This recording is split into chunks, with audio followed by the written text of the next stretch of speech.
Go ahead. You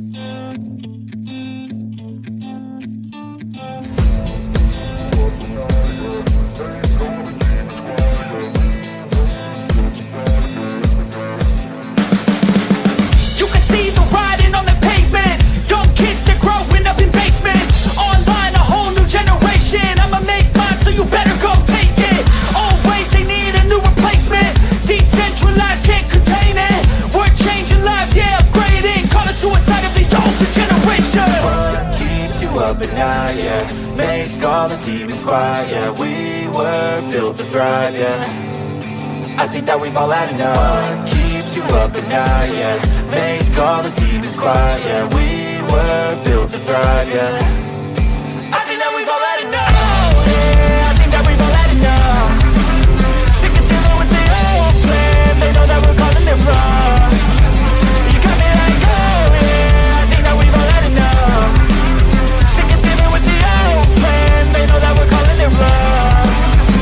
Hey, it's too late to try to go contain it. A generation fueled by creation. We live lives on a small screen nation. We control the airwaves, no negotiation.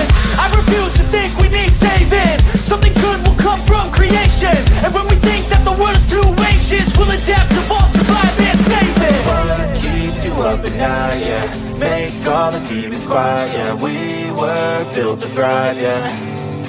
I think that we've all had enough. What keeps you up at night, yeah? Make all the demons quiet, yeah. We were built to thrive, yeah.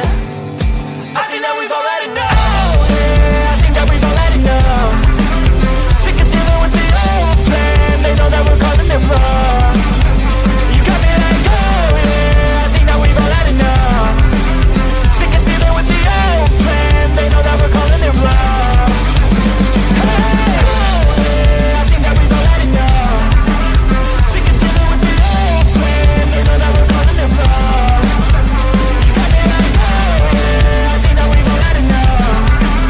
Sick of dealing with the old plan. They know that we're calling it wrong.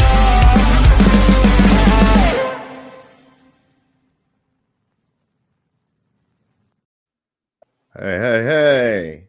Welcome to Sovereign Soul Unchained Mind. I'm sitting here with Burn the Corporate Fiction.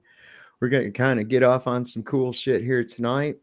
We're going to be a little bit all over the place. We're going to start off with, we're going to talk about this heinous murder that took place in Utah. I was thinking back, there's so many of them. I don't know if you're familiar with, I think his name was Daniel Shaver. Are you familiar with him? No, I'm not. But there's that Bundy Ranch incident too. Now these are before police officers were required to carry the body cam footage, right? So I mean that's what really separates this from those other instances. Is we have conclusive evidence that he was doing nothing but exercising his rights. But what about him? What about the Daniel Shaver? Well, if I've got the right name, I believe I do. It was in a La Quinta Inn in Arizona, I believe in Phoenix. And he was there for work. This guy was an exterminator. And part of his tools as an exterminator is a pellet rifle. And he was showing some of the guests this pellet rifle or something. But some Karen called and said she saw a man with a gun. And they showed up there, got this guy out of his hotel. He was wearing shorts and a t-shirt, had him crawling across the floor, yelling several different commands at him that were impossible to follow at the same time. And one of the cops there just opened fire with an AR, punched a bunch of rounds into him and killed him right there on the spot. And he had done absolutely nothing wrong. There's Philando Castile, another case. We go all the way back to, what was that kid's name in L.A.? That pellet rifle one sounds very familiar. Was that recently? It was within the last few years. Yeah. Yeah. Let me see if I can look that up. It's but I mean, it's not just that. I mean, there was what was that kid? Hey, Leanne. What was that kid that they beat the hell out of in L.A.? And his dad was a retired sheriff deputy? Kelly Thomas. Kelly Thomas was his name. And this was actually caught on video, and they beat this guy to death. He had some mental issues. They beat this guy, and he died of his injuries, all because he didn't have an ID. You know, we're seeing more and more of this all over the place. I mean, this is just one recent of many incidences like this, and I think a lot of it is to do with what we were talking about last night with the militarization of the police. I mean, let's face it, man. What do they say when they got this whole idea of dress for success? You dress for the part that you're going to be in, right? This is why people that work in business wear suits and a tie.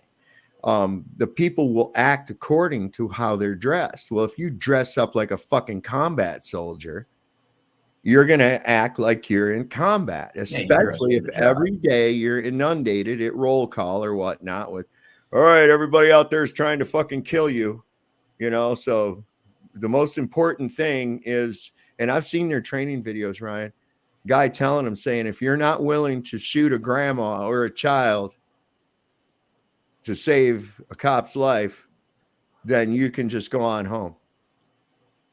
Because the most important thing is that you make it home. I'm like, that's some sick shit, man.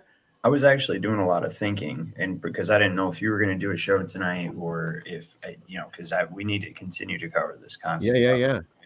And I was actually preparing for a future show, which we can present some of this evening, man. I was actually reading the Constitution. I had the Constitution open up here, the United States Constitution, and I have the Michigan Constitution and various other things. And I was really doing some thinking, what separated this country, the biggest problem is, let me start by saying this, right, is I do not oppose law enforcement, okay? And I'm going to start this off with saying, but there's a huge difference between law enforcement and policy enforcement.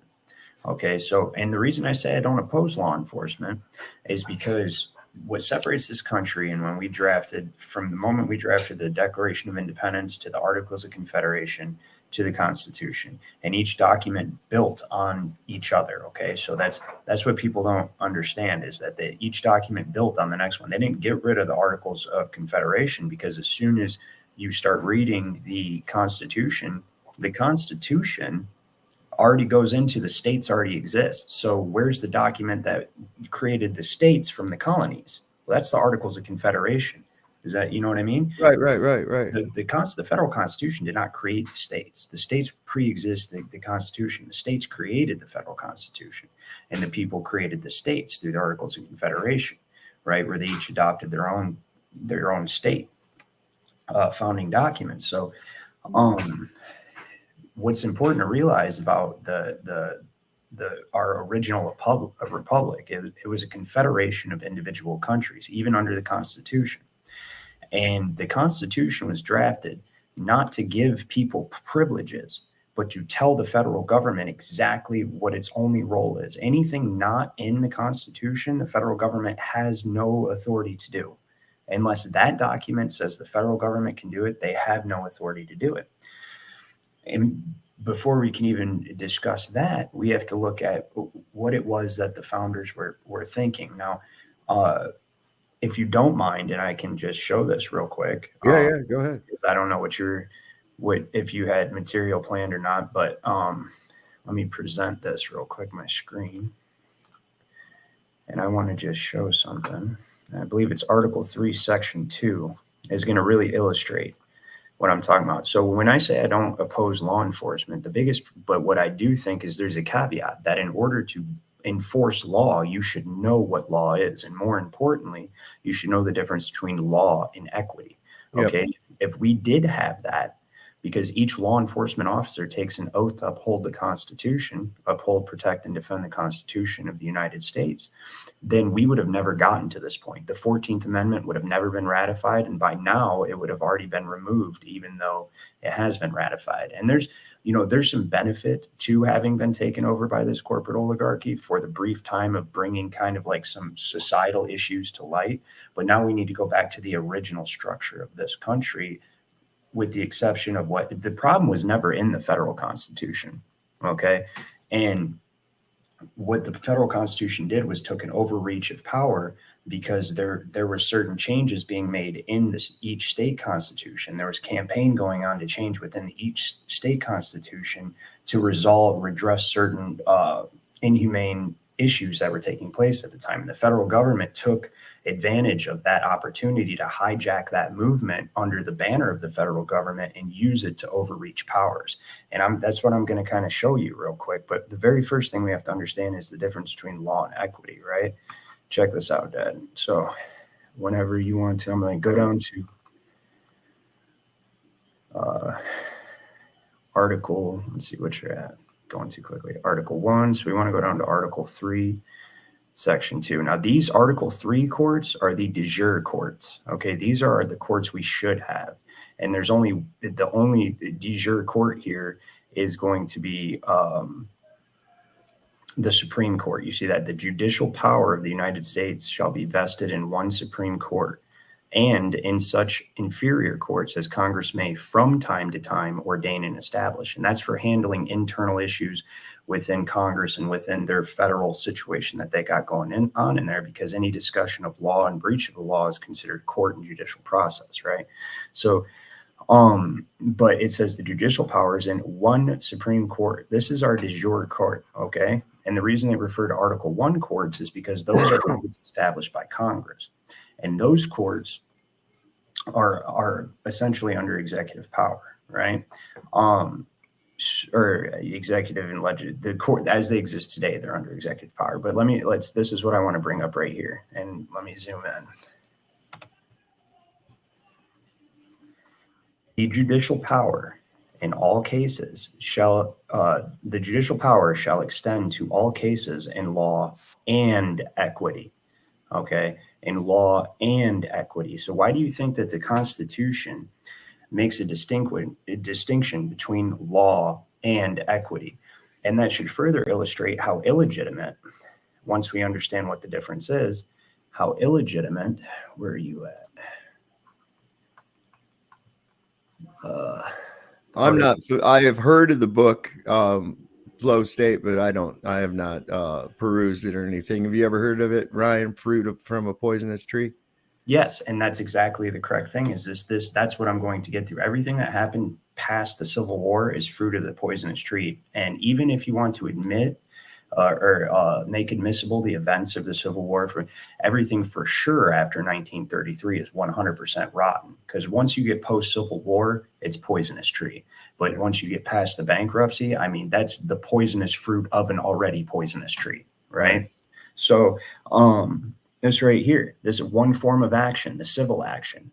So it's basically what this rule did in civil and criminal procedures converted our entire court system over to equity, right? So understanding that right here, you understand that there's a difference between law and equity. If there was no difference between law and equity, there would be no reason to make this distinction right here, right? Okay, so what made this country different and better than every other country in the world was the fact that first we have to understand that law. What is law? Okay, why? So they say law and equity. What's the difference between law and equity? Well, what is law? Well, the law of this land is the Constitution. Okay, but in order for something to be established, there has to be a law for it to be established in. So what's the underlying law that all contracts and all constitutions, because the Constitution is a contract. This is a contract between the state constitutions are a contract between the people of the state and their representatives that they elect to represent them. And that's mutual consent. Okay. And that's why it's important that the people have the decision to like we were talking about on our show last night, to decide the laws in which they are to live under, right? Which the federal government was never intended to do. That was left to the people of the state. So the people of the state established the state constitution, right? And then those states established the federal constitution, but the ultimate power is within the people. So these are all contracts that require mutual consent. Well, the underlying law that the Declaration of Independence, that is my background right here, was established in, it was founded on natural law. Now that law is not created. That law was never created. That law has only been recognized. You cannot create natural law. There's a reason we call rights rights. It's because it's what is right. You don't need somebody to tell you what is right. You don't need somebody to tell you what is right. Right. You know what's right. And that law, so you have natural law philosophers like John Locke and William Blackstone, who heavily influenced our founding fathers when they wrote the Declaration of Independence. And that's what the Declaration, that is the law, the system of law is natural law, that the common law that the Constitution was drafted in, right?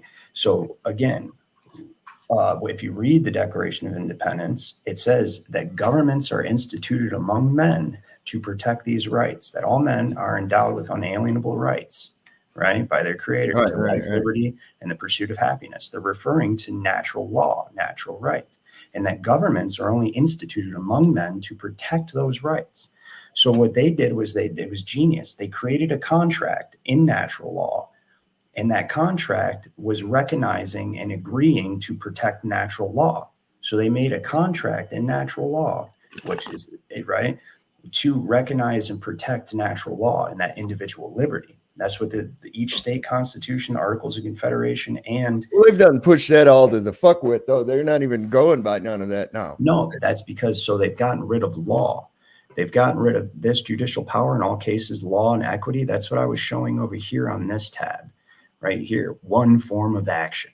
Now it's all civil action. It's equity, suits and equity, right? Practice and equity, right? Everything's equity now. Well, there's a difference between equity and law, and that's what I'm trying to help everybody understand is that, so what is law? Law is natural. Law is the inherent rights that you have that nobody can take without your consent, without your informed consent, okay? And that's life, liberty, property, the right to defend your life, liberty, and property, the right to contract primarily, right?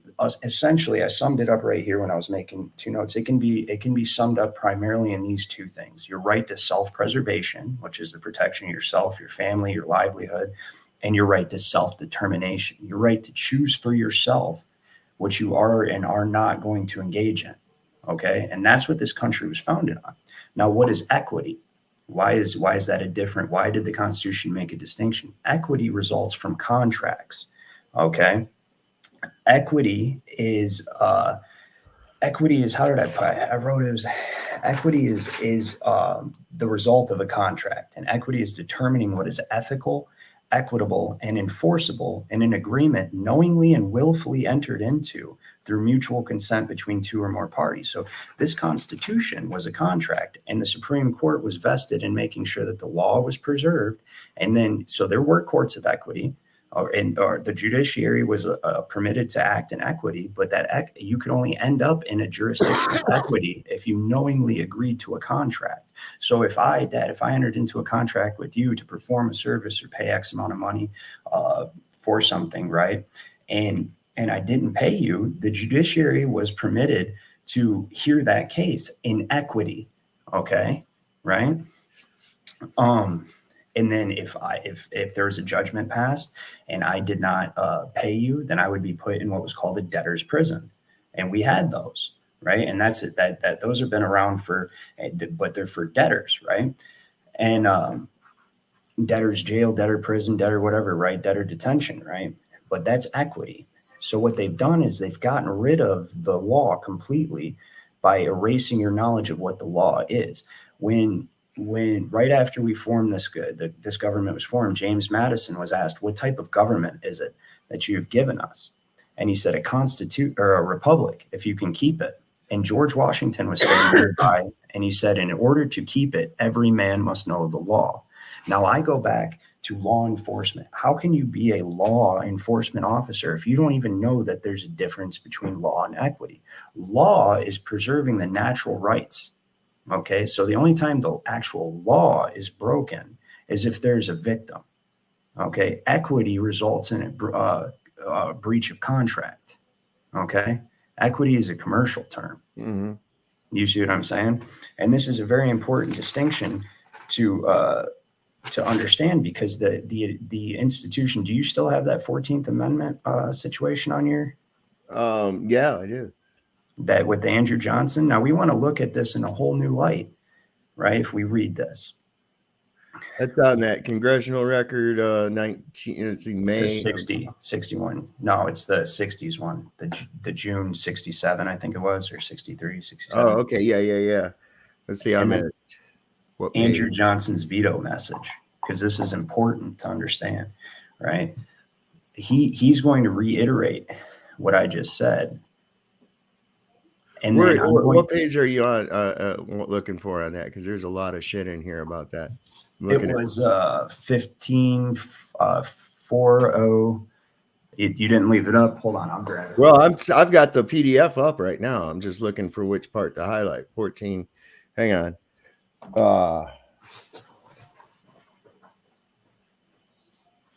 No, I didn't write that one down. Gwag's in the house tonight too. I got ZXL Master, Flow State, FE Nation, a bunch of other people that are not showing up. Oh, excuse me. You guys should go watch the speech that got Schaefer Cox thrown into a federal. He was gaining too much of a following, now doing 26 years for no crime. Yeah, listen, what they've got, all these proposed little things, like we've got this constitution and all this other fucking shit. It doesn't matter. Nobody's observing it. Nobody has observed it. I've looked at the entire history of this nation, has been nothing. Here's the thing, is because everybody's forgotten the law. And go to the 15-6. You know what? No, I mean, even back when Lewis people and don't Clark, understand that the purpose of the Constitution was not to protect our rights. It was merely only to give the government power to do something instead of nothing. And anything that's not written in the Constitution, the government cannot do it, which is what makes the 14th Amendment in the first place illegitimate. And the reason the Constitution exists is because we are the ones that are supposed to enforce this. We as a people are. Why do you think the first lines in all of these is "we the people"? My point being, though, is that it's all great. I mean, it's wonderful. But when you look back, it's always been in turmoil. This whole thing. I was just watching that thing. I think I told you about that thing I watched about Meriwether Lewis. Where the hell? And it was just surrounded his quote unquote suicide, right? And the guy in there was going, I don't know, this country's coming to a hell of a thing. You know, I mean, and this is like what, 1830 something. And I'm like, Jesus Christ, man. You know, they were even fighting about the shit then. I mean, it's That's just because the states are constant. This was within the states. Okay, so the states had the right of self-determination. The people of the states had the right of self-determination. Okay, there was issues about slavery, but none of those things were actually in the Constitution. That's why President Andrew Johnson, if you look and read that veto, he says that they were never so. What the 14th Amendment is supposed to be an equal protection law, and that's why the heading says equal protection law or tool of usurpation in the congressional record. And they're bringing this up because they're only able to do everything they do through the 14th Amendment. And it's because people just go with it. People don't know the law. And you know who's really supposed to know the law above everybody else? Law enforcement. Yeah, you would think. And they have no idea. So it's up to us. If we want to come to some kind of resolution to this situation in this country, it's going to require educating the officers. We discussed the difference last night between ignorance and nescience, right? Okay. There is an organization in this country called the Bar Association that was never granted any kind of constitutional authority. Right there, 14th Amendment, equal protection law or tool of usurpation, right? What this is, so we just discussed the difference between what law is and equity. Well, if you go down to where President Andrew Johnson's veto message is, listen to it. This is one of the most powerful things anybody can truly understand. See, I'm trying to find that. It's down. It's going to be down. Down, down, down, down, down, down, down, down. Like a whole nother page. Yep, way down, way down. It's going to start in the middle column right there. That's it. This here. If ever the American citizen, right, should be left to the free, it says, if ever the American citizen should be left to the free exercise of his own judgment, it is when he is engaged in the work of forming the fundamental law under which he is to live. That work is his work.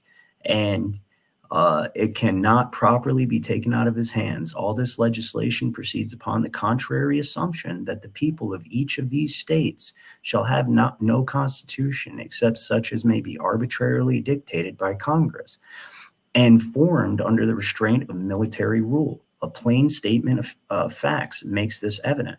Okay, and then you go up to the top of the next one. The rest of this is very, very good.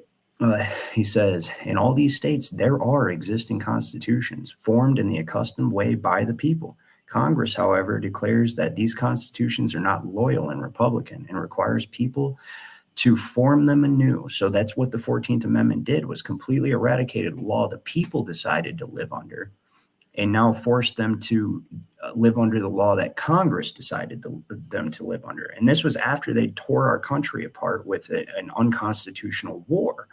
Okay. And they tried to use slavery as the excuse. But the truth is, Lincoln said, if I could have preserved the Union without freeing a single slave, I would have. Now, I hate to burst everybody's bubble who thinks he's a hero, but his concern was not the slaves, right? Whether he had to free all of them or none of them, that wasn't his concern. It was just a tool used to divide the nation. Okay.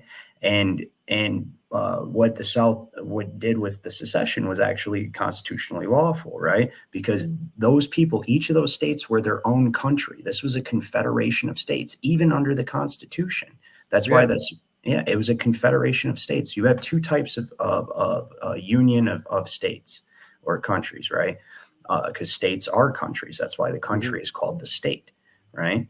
So you have two types of states. You have either a corporate or a confederate. Okay. And in a corporate state, all of the states are subdivisions of the central head of state, which in this case is the federal government under our corporatization. But in the original setup, even after the Constitution was ratified, and for a long time, all the way up until the 14th Amendment was passed, we were still a confederation of states because the Constitution never got rid of the Confederation. It built upon it. And that's why when you look in the very first sentence of the very first article, it says, in order to form a more perfect union of these confederated states, now they want to have this very limited power federal government, right? So he says he'd form them anew. And so this is like the United Nations telling us to get rid of our constitution, right, and to adopt their constitution. Well, see, that all started to hit. That's what the whole fucking secession of southern states was about, was the fact that he was assuming that corporate union shit through fucking executive orders. Lincoln was giving himself and the central government powers that they did not have. I mean, this tyrant, he suspended habeas corpus. He jailed his fucking detractors, people that criticized him in the press. He jailed him indefinitely in federal prisons. This guy was a fucking maniac. You know, it's a shame that the North won. That's exactly right. And look at this. This right here is describing what this is, where it brings up the issue of how slavery was used to foment this federal takeover, right? To facilitate this federal takeover. It says, what then, in the opinion of Congress, is necessary to make the Constitution of a state loyal and republican? The original act answers the question, talking about the original act that proposed the 14th Amendment, that it is the universal black suffrage, right? A question which the federal Constitution leaves exclusively to the states. So it's so important to understand that the Constitution, once the Constitution was drafted and ratified, that was it. What was in the existing amendments prior to the 13th and 14th were the only powers that the federal government had. The federal government took it upon themselves to take these new powers. That's why most of the states. And now what they don't teach you in history is that slavery was being abolished anyways. That's why I say the federal government hijacked this. The states, one by one, were choosing themselves to get rid of it. And the federal Constitution does not say one thing or another about blacks. This situation was always left up to the states. So people think that the Constitution, the federal Constitution, right, says something about blacks and not, prohibited, and that they needed the 14th Amendment in order to have rights. No, they didn't. They just needed the people of each state to let them go, because there's nothing, what it says right here about non-free people, and I'll show you, it's in sections 2. Right. Well, first, before we even go to that, look at all these states that didn't ratify. There were only 37 states in the Union.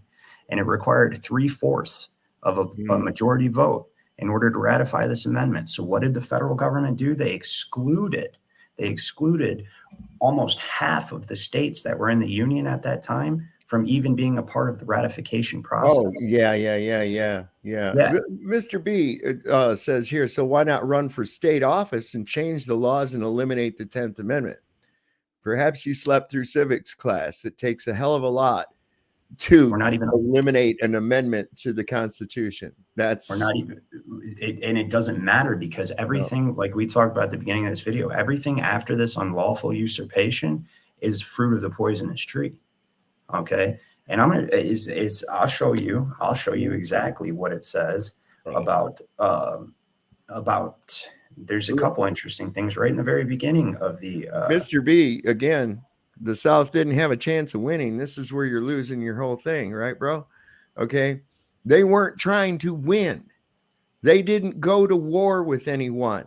No, they the didn't. North, the Union states went illegally and unconstitutionally against the states that had seceded from the Union, which was their right to do.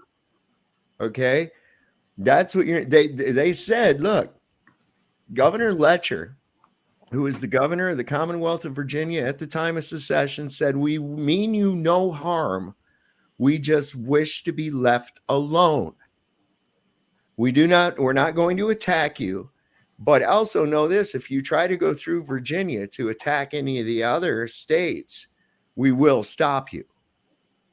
So what's the first thing this asshole does? He raises up an army to try to capture the rail yard at Manassas and got their asses fucking stomped. So the South could have sustained had they kept it a defensive war. It wasn't until they turned it into an aggression toward the North that they lost their ass. They didn't have the resources for that kind of an operation. Well, there was not only that, but the fact that what Lincoln was doing was a massive overreach of federal power. And that was the main reason that all these states rejected the 14th Amendment is because they knew that's a slippery slope, and it ended us up where we're at today, where Mr. Chase Allen ended up dying just for standing on what was right. So this places us under like President Johnson said, the arbitrary legislation of Congress. It places us up, instead of recognizing and just agreeing to not infringe upon our natural rights. So that's the whole point of this. In order to enter into a contract in this country under common law, it requires mutual and informed consent. Mutual informed consent. And it has to be a conscionable contract, which means both parties have to receive a benefit. Once you enter into that contract willingly, knowingly, and with mutual consent, then you can end up in a jurisdiction of equity. Right. Okay. And there has to be benefit received by both parties.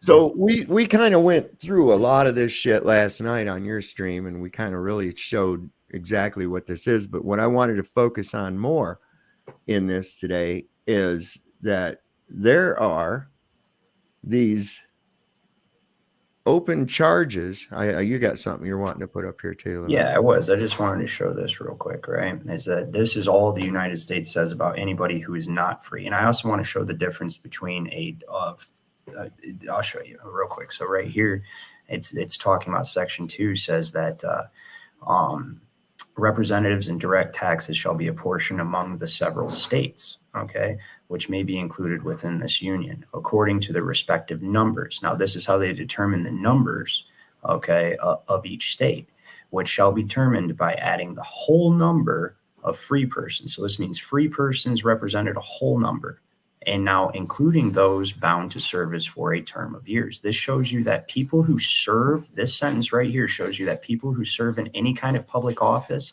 technically are not free people.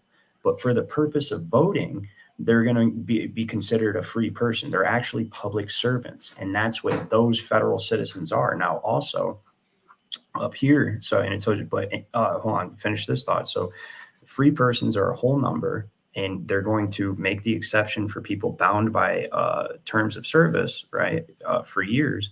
They're going to let them be included under free persons. And they add this provision. Every word is chosen carefully because this is a contract. So The reason they add this is because ordinarily somebody who's bound to service for a term of years is not considered free. They're a servant of the public. They have agreed to serve. So why do we call them leaders? Okay. And now we go down here and it says that 3/5 of all other persons, meaning anybody who is not a free person, okay, is just considered other person. And this could be anybody. This could be anybody of any ethnicity, anywhere, ever. Right. Right. And that's Well, it's basically more proof that we're all just fucking slaves of this system. That's what they've written it out to be. no, the other person's meant to be anybody that was under, say, indentured servitude or slavery or any whatever state that they were in other than free. They were considered 3/5. It doesn't say, oh, black people are 3/5 of a person. It doesn't say that. Right. And also the reason it says it's phrased this way is because it left the determination of what to do with that situation that was going on. It left that up to the people of each state respectively through the 10th Amendment. And what they don't teach you in the history books is each state, even in the South, were in the process of getting rid of that situation. Like that was already going on. And so they, like every other thing that they do nowadays, they've seen that movement going on within the states, and Lincoln saw it as a perfect opportunity to hijack that movement in order to grab a federal overreach of power unconstitutionally and get public support for it. Does that sound familiar? And the last thing I'm going to show, because I know you want to talk about the charges, is this right here. Look how they refer to people who live in a state. Inhabitant of the state. Right. So the representative who shall have attained the age of 25 years and been 7 years a citizen of the United States. So he had to willingly, you could be an inhabitant of the state and not be a citizen of the United States. And now even the term here, the United States, right, refers to each of the several states. Right. So you actually had to have taken citizenship status. Okay. You had to have taken citizenship status for at least 7 years. Right. And then it says that you shall not be, for your term, you shall not be considered an inhabitant of the state. No, because you're going to be a resident. Okay, you're going to be a resident. And residency has a completely different meaning than inhabitant or even citizen. Like if you're a citizen of Michigan or a citizen of Virginia, then you are a native person to that state. You're considered native. You're not a resident. You're an inhabitant. You are an inhabitant of that state. The reason they use the term resident is because the 14th Amendment, the very first line, establishes dual jurisdiction. Okay, it establishes dual jurisdiction and ropes everybody into this new corporate structure. Because remember, we went from Confederate structure to corporate structure during the Civil War. That's what happened. We went from a national Confederate structure where each state was its own nation into a corporate structure. And then they cast this big blanket net of jurisdiction claiming, oh, well, now you're a jurisdiction of our central federalized government. And you just reside in what was formerly your country. They commonly call this Reconstruction period. Yes. And that's exactly what it was. It was a complete reconstruction. It was a complete but the original way that it was set up was designed to, and it's so important, you don't need that piece of paper, the Declaration of Independence, the Constitution in this country. You don't need any of those pieces of paper to tell you what your rights are, what you can and can't do. We never drafted any of those to give us rights. We drafted those to tell the government that we were hiring, essentially, or that we were forming for ourselves, what they were allowed to do. And that's it. You're not allowed to do anything that's not listed in this. You cannot do it. Well, that all being said, that's all well and good, but they're shooting motherfuckers. Right. Okay? So law enforcement, they're straight up fucking murdering people. So that brings me to this point, is the 14th Amendment. If people know that it's illegitimate, so take the officer. If he's a law enforcement and he's educated on what the difference between law and equity, if they say, go arrest that person, he doesn't have registration. How is that a crime? Well, he needs to have registration. Wait a minute. Are you trying to get me to extort somebody, a law-abiding citizen? Are you trying to get me to extort somebody? Because that sounds like a crime, not the registration. That sounds like a crime. Mm-hmm. If that person chooses to register their vehicle, if they choose to do that and contract with the state, then fine. But that's their choice. That's their natural right. But you trying to force me to make them enter that contract, that's a crime. And the problem is law enforcement does not see it that way because they don't know that's what it is. They blurred the lines between law and equity. Well, I don't think police have ever known anything like that. They're just the enforcement aspect, order followers, basically. Well, that's why I say law To enforcement. expect them to know any of this would be to have to dig from a pool of higher IQ'd people, and higher IQ'd people are not going to be down for stepping over onto the rights of people. So who are they going to hire? They're going to hire those that we have. Now, the ones that do realize it are then at the mercy of what I call the golden handcuff. You see, if I don't do this, I no longer receive a paycheck. I've invested my life into this work, and I have all these benefits and insurance, and I have to take care of my family, and I have a mortgage and a car payment and all this other shit. You see, that's another thing that you run into there too. So, I mean, like I say, through all this crazy shit, what we got to do is get that. I don't think you're ever going to get it into the awareness of the system that's trying to fuck you.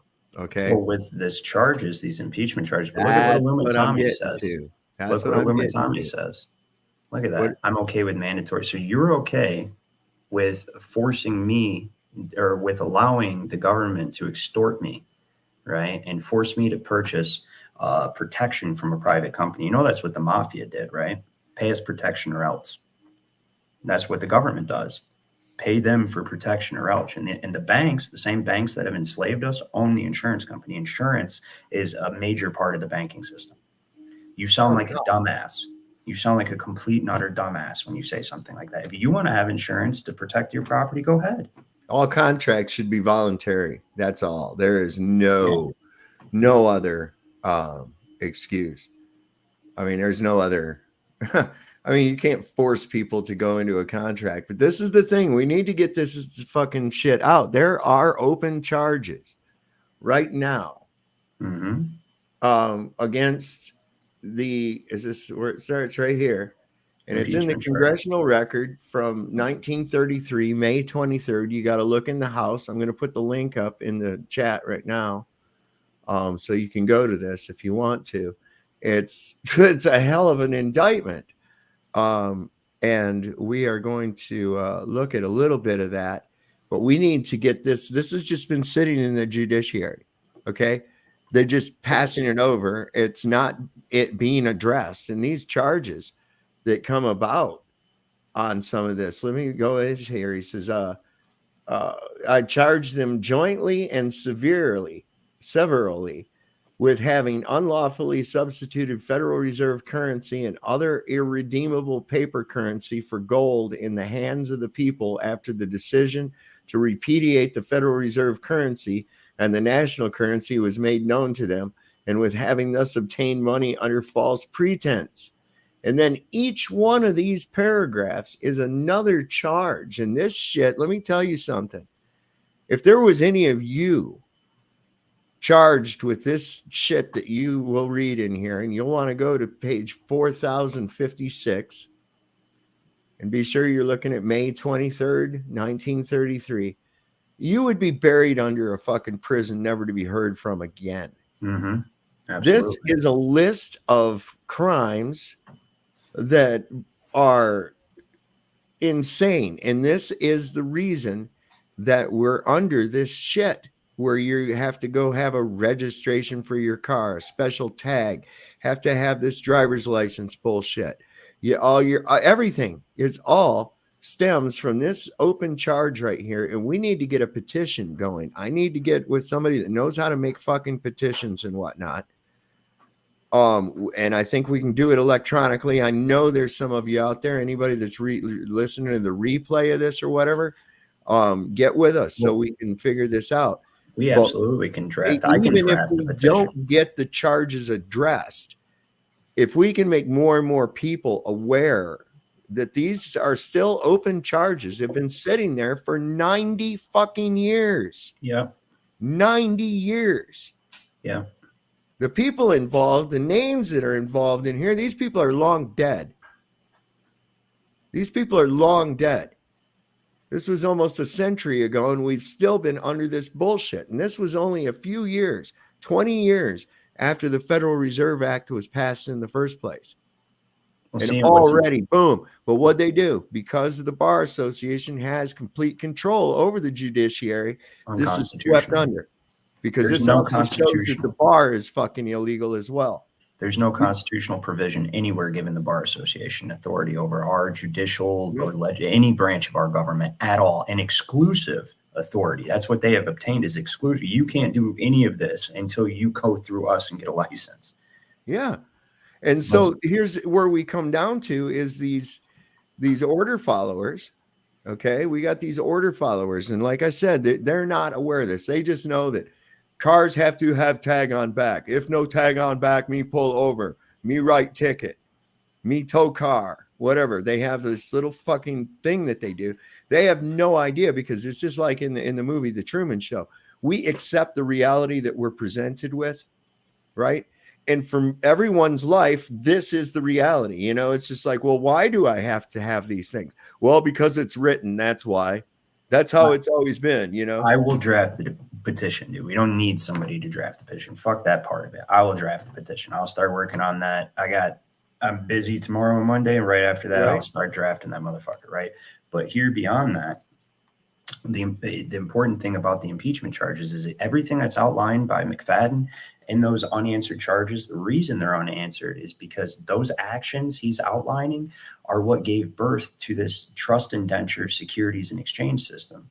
It completely took over our monetary system and made our monetary system dependent on generating securities from creating attachments to us as commercial vessels, which completely removed our courts of law and our common law jurisdiction. And by the end of the 70s, we ended up with only courts of equity in commercial jurisdiction run by foreign corporations that are not even part of our government. They do not even work for our government. All these municipalities. So the states, after they sold out their own people, because the people did nothing about it, they sold off all their land and the people in it to private municipal government services corporation owned by private money powers across the pond there. Right. And then those government services corporations hire Gestapo police. And when I say law enforcement, I never meant police. I'm talking about sheriffs, deputies, and United States Marshals. Police are policy enforcers. OK, if you like to think of yourself as a law enforcer, then start enforcing law, not policy. Right. And then we'll refer to you properly. But you are a fucking road pirate if you're a police officer. OK, but a sheriff, 100% constitutional, and sheriffs all around this country should be arresting state and federal politicians for this right here that we're presenting right now, because they have broken the law. They have extorted every single person in this country and enslaved unlawfully every single person in this country, every single one. So the sheriffs are supposed to be enforcing the law, but instead what they're doing is enforcing unconscionable contracts and assisting to extort innocent people. Okay. An unconscionable contract is against the law, because the law doesn't need to be legislated. That's why they practice law. The law, what the difference between law and equity is, the law can only be recognized. It cannot be created or destroyed. It can only be recognized and pointed out. That's it. Right. That's why people practice law. Well, see, and this is what you run into is now we've got this recent incident here with Mr. Allen in Utah, where they straight up just, because you got to really look at this.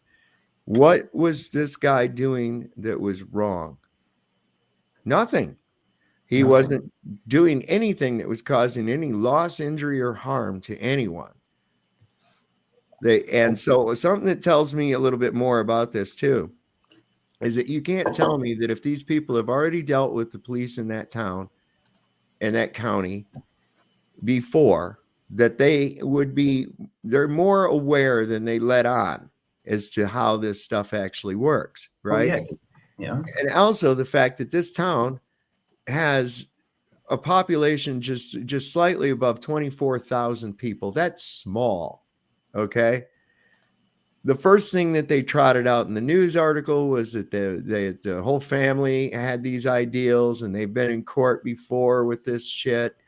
So these cops knew, and I Absolutely. believe that he was targeted, and I believe that they pushed it out into the media to discourage people.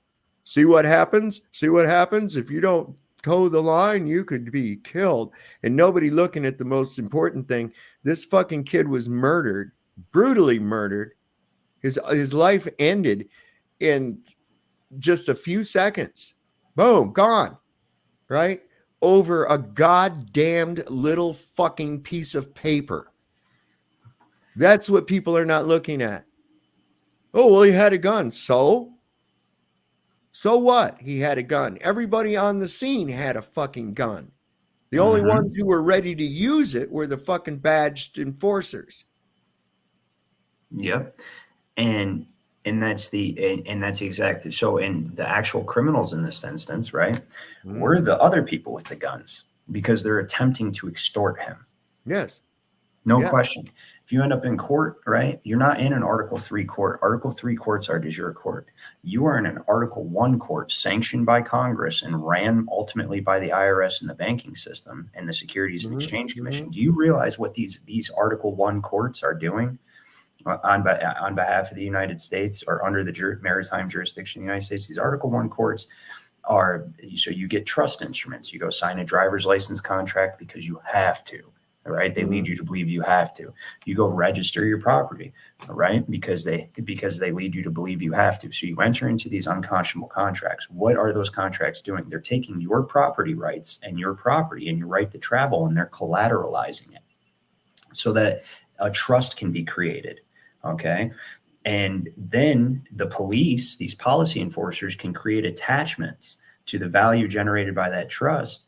And they can siphon money out of it by generating bonds and bills of exchange in the court, right? So as soon as you go to court for a civil infraction, or say you get a warrant, right? What comes with a warrant? A bond, right?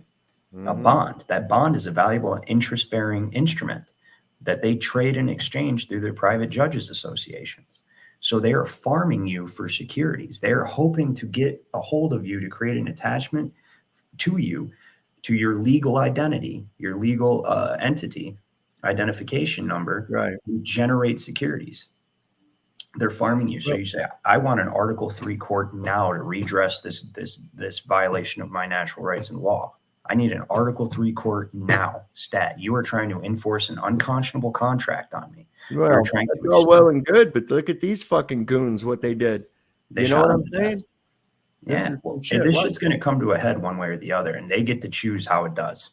So that's everybody, what I know. Everybody, if you're, be careful there. You know, this has got some.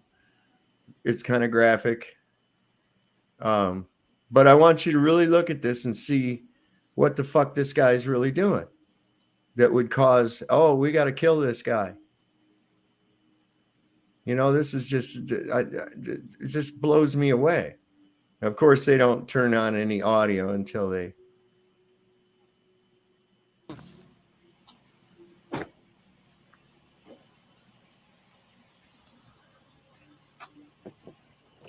How's it going? Good, how are you? Good, I'm Officer Farmington Police. The reason for the stop today is there's no registration on your vehicle. I don't need registration and I don't answer questions. Alrighty. Davis, Fox 21. Can you have a couple more heading my way? Is this back window roll down? I just want to make sure that you're the only one in the vehicle. So here's the deal, man. I'm stopping you because there's no registration on your vehicle, and I'm requesting your identification. Okay? You are detained at this time, and you are not free to leave. Are you going to provide me your identification? I don't answer questions. Okay, so I'm going to take that as a no.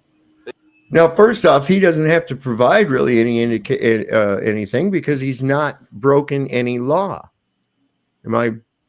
I'm correct on that. What law did this kid break? No, that's absolutely right. What he did was he breached an equitable, or what is proposed to be an equitable agreement, right? Contract, essentially. But there's no equity there. It's absence of equity. Right. Let me do something here real quick. He violated a contract that he did not even know he was under, which makes it unconscionable right at its very foundation. Right. Well, he knew he was that people were under it. And that's why he said, I'm not getting under it. I'm not doing that. But people have no idea that they're under that. He said, no, dude, I'm not going to. Why? Fuck that. Right. Why would I give you my property and then pay you for the privilege of using it for your benefit? Fuck you. How does that sound? They're getting really good at editing their body camera. Yeah. Pretty soon you're going to see a guy with one of those little take two, click, you know. Fucking. That you're not going to provide me your identification. Is that the route we're going? Or would you like to provide your identification to me and we can have a conversation, we can discuss the laws that you're breaking, and then we can go from there? If you want my identification, you'll be under duress and you accept surety and trusteeship over it.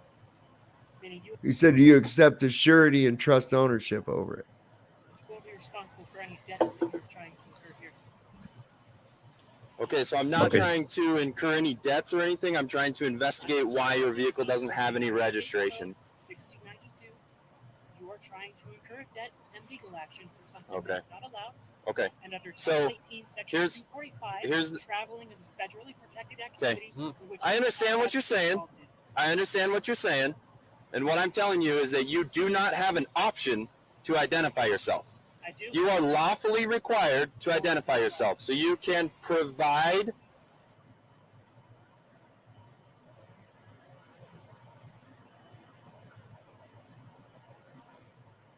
I can't hear you. Can anybody else hear you? Sorry, I was muted. I said he said he's lawfully required to show his fucking. It's not lawfully required at all. What law? No. I mean, unless you've broken the law, there's no reason to fucking ID. You see? Somebody who watched my show last night, real quick, I just want to say, asked me to clarify the trust indenture a little bit more, right? Yeah. And I spent like 45 minutes, like really simplifying and laying it out, so I can explain what he's denying afterwards, if that's okay with you, because it's your show. Yeah, that's fine. Yeah.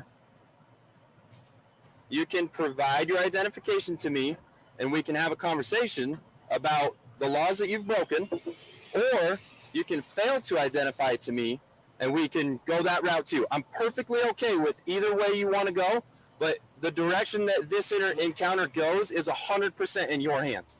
Sir, Utah Code, United States Code, Okay? is a corporate policy Okay. in which you have to be contracted and to be required to follow it. Unless Okay. you can provide me a contract with my wet ink signature on it saying that I'm required to follow it, Okay? then there's So do you nothing wanna- I'm obligated Do you want to identify yourself to me or do you want to go a different route?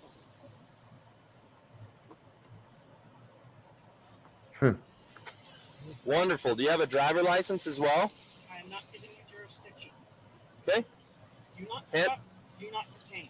He said, I'm not giving you jurisdiction. And apparently his passport has a notation on it. Do not detain. Do not. You are not allowed to stop. Can you license an animal? I didn't see what you just tried to show me. Can you show that to me again? What's this? Actually, only licensed Can property. you license Trust your own property. dog? Well, You see, can only there's act- the thing right there. In order to license something, license is permission to do something illegal. Well, even beyond that, you can't license living things. You can only license trust property and fictional corporate thing. Trust licensing is a commercial term that only deals in fiction. Yep. But that's how the normal folks should think. Whenever an officer says, "Oh, you got your license?" Okay. Fuck, can I license you? Well, they can Can only I license you your dog. to do the right thing today? They can only license your Yeah. dog because they can license you. Is my point. Well, there again, Because they say they can, right? Right. there again, you got to get into the whole idea. What is a license? A license is permission to do something elsewise dictated as illegal, right? So what they've done there is make the act of commerce on the highway driving illegal. And so therefore you have to obtain permission or a license to do it. Trading with Killing animals. killing the king's deer Yeah. without his permission is illegal. So you have to get a hunting license, and specifically for whatever kind of animal that it is you're hunting. You see, that's all a license is permission to do something that's elsewise dictated as illegal. It's all via the Trading with the Enemy Act, man, that they amended. Yeah. Yeah. 100%. Like your double knot spy has a license to kill. Okay, because it's illegal to kill people, but he has permission to do so. You see, Right. Yeah. Here's what I'm Say, I have telling a you. quick question. 007. 007. what's your question, Nubs? I've heard you talk about trading with the enemy's act before. Is that parallel? I did some research a couple years back about the FUR documents, 1938 or 39, one of the two. But basically, the document or a piece of paper that every agent of the state must sign, stating that they are a FUR agent. In fact, Yes. are you familiar with? And if so, how would that apply to this? And do all police officers have to sign it, or is it just some, or how does that work? Well, because we're still under the emergency war powers of when the corporate United States declared war on the Confederation of States, essentially, and then that's just ultimately evolved. So when you are well, let's watch this video and we'll get into that. Let's I don't want to disrupt the flow of his show. Right. Here's what I'm telling you. Right, my Hey, apologies. will you hand that to me so I can read it? You want me to look at it through this tiny crack in your window? You're not going to hand it to me? If I hand this to you, you accept trusteeship and surety, and you're obligated. Sure, I'll accept trusteeship if you just hand me the document so I can identify who you are because you're required by state law. I am not Thank you required so to much, by Mr. myself. Chase Allen. That is not me. That is a piece of plastic paper. So you have a fraudulent passport? No. Wonderful. Look, he didn't even let him fucking answer. So you have a fraudulent passport? No. Because he even said, that's a piece of plastic and paper. Piece of paper. That's what I'm hearing. Okay, step out of the car for me. No. Sir, step out of the vehicle No. right now. I am not required to. Now, you see this bird over here? He was already on this side of the car. He's looking in the car. You mean to tell me he didn't see a weapon on this kid's hip? Isn't he talking into his microphone right now too? It He's looks probably like like, we're it. about to murder this dude. Yep. Step If out you of this try and vehicle force right me, now. then we're going to have an issue where you're Step gonna out have of the to car go- right now. Step out of the car. We're going to break the window and pull you out. Step out of the car. Gun.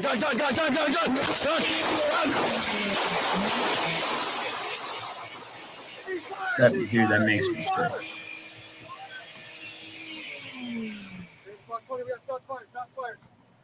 Sarge, step back. Sarge, step back.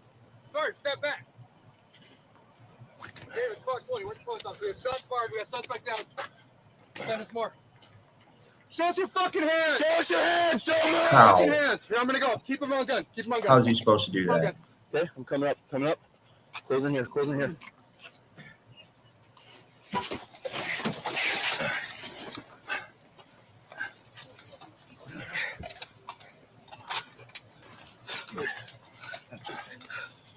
Yeah, he's gonna, stop resisting. Stop resisting.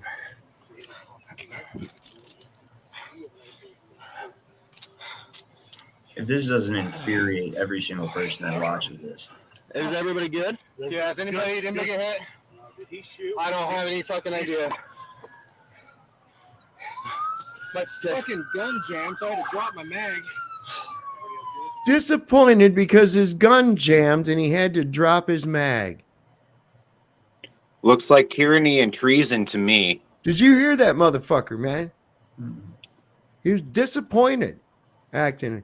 Oh, fucking gun jammed and I had to drop my mag. Yeah, because there wasn't enough goddamn bullets shot at this fucking kid. Yeah, that's mine because it's fucking jammed. In the tone of the voice. Like, fucking really? Make sure. God. Could this not be considered an act of war? This is 100% an act of war. It is.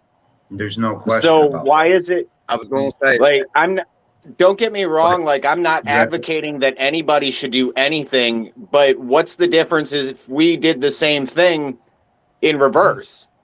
Well, no, we're not even going to get on that subject. But what I Yeah, will say is fair this- enough. That's what they're using as an excuse to do this shit. They're claiming there's a Yeah, war but on it's them. going to take it. It's going to take us in numbers. This is it's going to take us in numbers to keep doing it. A long time. All of this. That's the act of war. What is your emotional content when this shit happens? The original, like he asked, right? That's what it boils down to. What's your emotional content when it happens? Are you tired of being taxed and fined and fucked every time you turn around? It's one thing to watch. It's one thing to watch somebody die in combat. Okay. It's completely something else to watch somebody murdered in cold blood. Yeah. And beyond that, that was an act of war, but this war has been waging since the Civil War, and people don't even understand that that's what's been going on. If you read Article 1, Section 10 of the Constitution, it says no state shall make anything but gold and silver legal tender in the payment of debt. So how is it that the state can authorize them to use debt instruments and align with Congress, right? And allowing them to... Isn't the state... Because the state was taken over by... Isn't the state same as country? Or no? No. Well, yes, it is, but not anymore. Is what it's so now state, when you see it in the all capital letters, it's an administrative department of just one state, right? So what they did was they corporatized. All right, that's what I was clarifying for the chat. Yeah, I was clarifying that for chat. Does it make so now it's the administrative department of one state, whereas before the Civil War, before the 14th Amendment, which is why Andrew Johnson vetoed it, it was a confederation of states, all of them, the North and South. So that's why they confuse you by calling the South the Confederacy. The entire nation was a confederacy. Even during the Civil War, the Union up top, it was still, well, that's what happened is the entire Confederacy was destroyed. And so the northern states decided to go ahead and corporatize with the federal and give over their sovereignty to federal territorial jurisdiction. Okay, which means the original constitutional jurisdiction that is there is under siege and has been under siege and continued to be under siege since then. Okay, and so this is everybody was running from tyranny since day one. Well, yeah, basically. From the Civil War. Yeah, we all been running from tyranny from day one, basically. Well, we've been fighting the banks from day one of this country. We've been fighting because all of this is under the banks, and that's the most important thing to realize. The central banking system is the ones who are buying.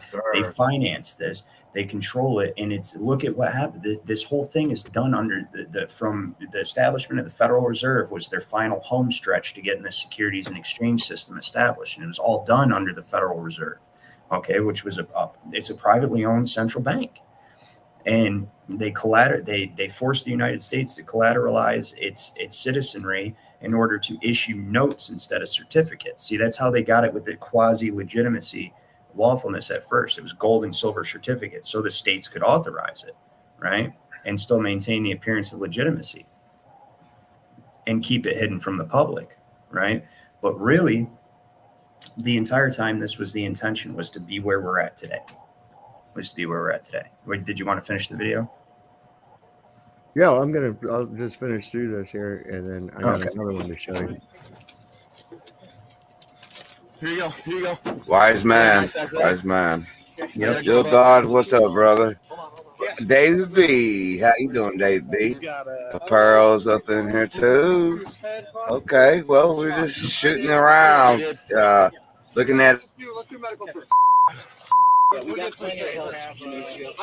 know, but let's check medical first. We've got multiple bullets in the chest. Hey, we got other people. Come on, I got you, dude. Here. Hey, he's yours. You got him? I shot two. Yeah, okay. Hey, you guys are seven. Hey. You're with. Hey, are you okay? They ask you. Am I going to turn this off? Am I going to turn this off? He says, am I going to turn this off? The fuck? On for now?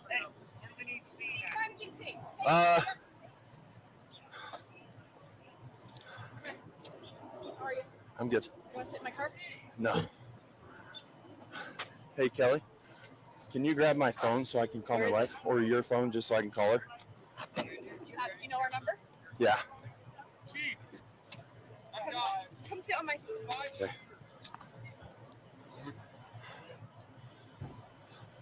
Why isn't he sitting on the curb in handcuffs like the rest of us. Right. Exactly. Yeah. This is, I mean, this is just sickening. I got another one here too that I was going to put up. Can I explain for maximum effect, if everybody on the panel is okay, can I kind of explain that trust indenture thing simply, go for it. quickly, right? So in the instance, like I keep bringing up on my channel and stuff, and that this is a great analogy. Real quickly, we're going to simplify it and then break down terms.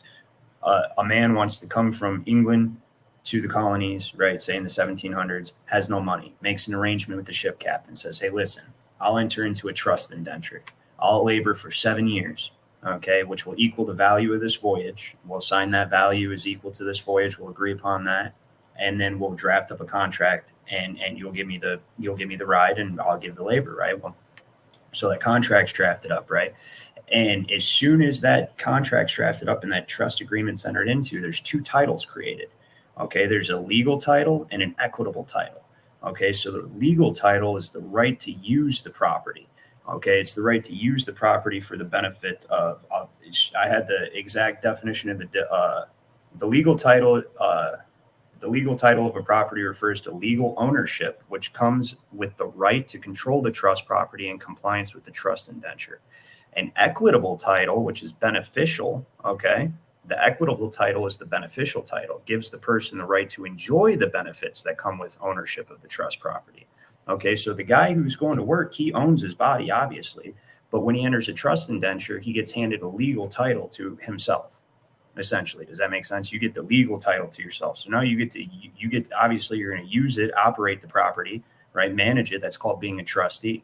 Okay, but everything that you're doing in the use and management of that property is for the benefit of the person who owns the equitable title. So there's 2 titles every time in a trust indenture. There's 2 titles. If there's one title, certificate of title in a trust indenture, there is a mirror of it that evidences the beneficiary, the benefits of that trust. Okay, so we'll take it a step further. That contract. The beneficial title of that contract is now a valuable instrument, okay, negotiable instrument, right? And it's a commercial instrument. And so now the ship captain would either have to keep this guy on his ship for 7 years, right? Which the guy doesn't want to do and would probably be stipulated in the contract, so on and so forth. So, or when he gets to the colonies, he's going to sell that equitable the equitable beneficial title to that indenture to a farm owner.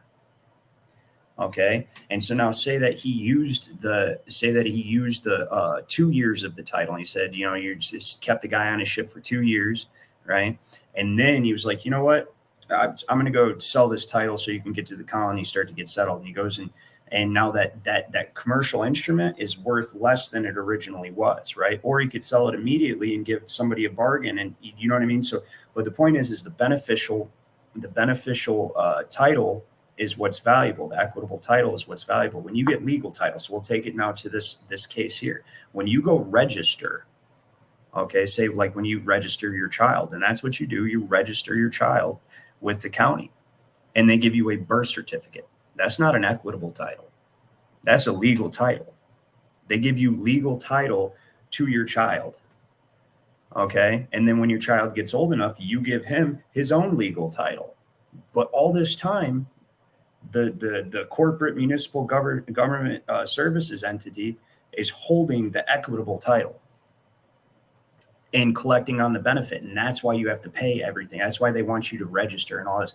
Now, the difference between us and the guy who got the voyage, right, was he knowingly entered into that contract, right? And beyond that, he received benefit. That equitable title didn't actually become equitable until the ship captain delivered on his end of the contract. The ship captain had to reach the colonies for that title, for that paper to actually be valuable. Otherwise, he used up all the value in that title, and now he's obligated to get that guy to the colonies, because otherwise he's the one under an indenture, right? A mortgage. So that's the whole thing. And now this is all another word that creates a trust indenture is a mortgage. And as we went over on my channel last night, it's in congressional record. Okay. March 9th, 1933, page 83, second paragraph, first full paragraph on the left-hand column says that the dollar represents a mortgage on all the homes and other property of all the people in the country. Okay. What that means is that's a lien on your property rights, because as long as these notes are issued, that mortgage continues, that trust indenture exists, and there's a split title. There's a split title. That's what they mean by collapse the trust, right? But anyways, I just wanted to clear that up so everybody understands. Now watch when he says, no, I don't want to give you jurisdiction. No, I don't want to register my property and receive legal title to use it for your benefit. No, and I don't have to. It's unconscionable. I'm aware of this contract now, and it's stupid. Who would enter into it? Who would ever enter into that? And what benefit do we get for doing it? If you go register your vehicle, what benefit do you get? That you didn't already have. Are you familiar with Truth in Lending? The Truth in Lending Act? Yeah. Yeah. Is there any equivalent to the Truth in Lending Act? Well, so yeah. We can, you know what? Does that make sense? Yes. And that is the Truth in Lending Act. Yeah. And then there's the equitable practice, or what is it? The fair debt. I'll prepare a presentation on this, but yes, that all ties in. But the whole point is we don't even want to use their system. Yeah, you can hem them up on this, but we don't even want to. All of this is the fruit of a poison tree. That's what the whole point of this video, my video last night, all of this is all the fruit of a poison tree. And that's very true. I used to sell mortgage, and you don't want to enter into a mortgage. Like, you really don't. Where you did when you got a birth certificate, so you entered into a mortgage. No, I'm saying, like, as far as a house, like a house note, like what I'm talking about, Truth in Lending, the whole 9 yards, that is literally, it is truly debt slavery. Yeah, it's a second mortgage. That one is, because you already been mortgaged. Sure. And it's cured by the first mortgage of your birth certificate and Social Security. So I know what I'm talking about there. This I'm still learning. So it should be easy for you to understand if you already have that basic knowledge. Fairly definitely coexist together. I can definitely see the correlations. It's the same. It's all the same. It's all the same system. 25-year-old kids have an understanding of that stuff. That Chase Allen, he really did his homework, you know? Mm-hmm. Yeah, he did. That's greetings, everybody. I just want to bring a couple notes to the table. I heard you guys talking about the Civil War earlier over the South and everything, and these titles and all that. I wanted to clarify the Civil War. You had the Louisiana Purchase in 1803, and at that time, you had the Louisiana Territory, you had the Oregon country up in the Northwest, and then you had Spain owned all the rest. And this is before the Texas War and all that. And at that time, it was a very important port at the port of Louisiana. Okay, that was French territory still, and that's why it was the purchase of Louisiana. Napoleon couldn't finance the war he was in at the current time, so he sold Louisiana to finance the war he was in. At that time, America purchased that Louisiana portion with the intent on covering all the area west and south. The importance of that Louisiana port in 1803 as opposed to Civil War 1860, and then the Panama Canal in the early 1900s, and now we have 2006. We have the Organization of American States, where they did successfully go down to the south, and now you have American states. So when you claim this American state national, there's a problem. You still haven't corrected the proper paperwork because you're not dealing with the proper people. I keep trying to convince people that. Well, here's the point that we're making, El Piro, is fuck the proper process, because it's all fruit of the poison tree. If they claim powers from our originating documents, then what they have done is unlawful according to the documents that they even derive power from. So fuck their system. Well, that's what I keep trying to tell everybody. They claim that they're operating on a trust, but a trust at most can only operate on about 5,000 people maximum. That's at the very maximum. Well, they subdivide amongst municipal corporations. That's how they do it. They subdivide it amongst municipal government services corporations. So that's right. Then they got all those other entities underneath it that disqualifies that, because you can't then subdivide that entity and say they're all benefits in this part, but this guy's liable. But they do it anyway. Exactly, and that's the title importance. Now that you've got the Panama Canal, and then in 2006 was the Electronic Records Act. Now your titles are being electronically transferred. This is the importance of just developing your own site. Well, the importance of calling these fuckers out on their treason, the invalidity of the 14th Amendment, and these impeachment charges alone right now should rally every person in this country behind the death of Chase, right? And we should be demanding action. Let's start with the impeachment charges. Let's start with that. You know what, El Piro? Do you want to draft a petition? Because you're a smart motherfucker. Right? Well, see, the problem is that we can't do it on that scale. It's a 1-by-1 situation. The writ of mandamus. It doesn't matter. Writ of mandamus means they've already got the body in custody. You're demanding them to hand over the body. But what we, and the whole point of this, and I want to keep reminding everybody, is not to actually accomplish something lawfully, but to get people to get off their asses and demand our country back. And we can get attention to it by even bringing it that far. If we take it to the Supreme Court and we're like, you need to get the Senate to investigate these fucking impeachment charges now, because everything that is this is securities and exchange system that is spawned from the events in 1933 that McFadden has outlined has led to the death of Chase Miller. Yeah, but you still can't do that at that court level. That's still, we can do whatever we want, because where's the power inherent? You have to do it on the international level, brother. Where's the power inherent? You're dealing with the Universal Postal Union. You have to and bring the 5 ministers of the world affairs. So tell us, what document would be the best one to bring attention to all this fraudulent activity? Yeah. The Law of Nations, which you spoke of earlier, the principles, otherwise known as the principles of the law of nature. That's the supporting document of both the Treaty of Berne, which protects your literary and artistic works, and the Treaty of Friendship and Peace. So let me ask you, so you and I, we can converse on this, and we say shit that a lot of people don't understand, right? So how do we take this, put it in a language that the average person can understand of how they're being fucked, right? And enslaved, including law enforcement officers, everybody, because there's a lot of good law enforcement officers. There are that don't know that what they're doing is awful. Everyone that carries an ID in your pocket and you haven't taken an oath of office to be a member. Why should anybody have to change that language? Can you let a man speak? Yeah, tear it up, man. I'm interested in what you have to say. I'm sure my dad is, and some of the audience. Yeah. So anybody that carries one of those IDs, you're subject to an oath of office. That means you have to have a political side. It means you have to have a political election. Okay, if you're not part of the political body, that voter registration is showing that separation. But in that voter registration, the wording says that you're accepting an oath.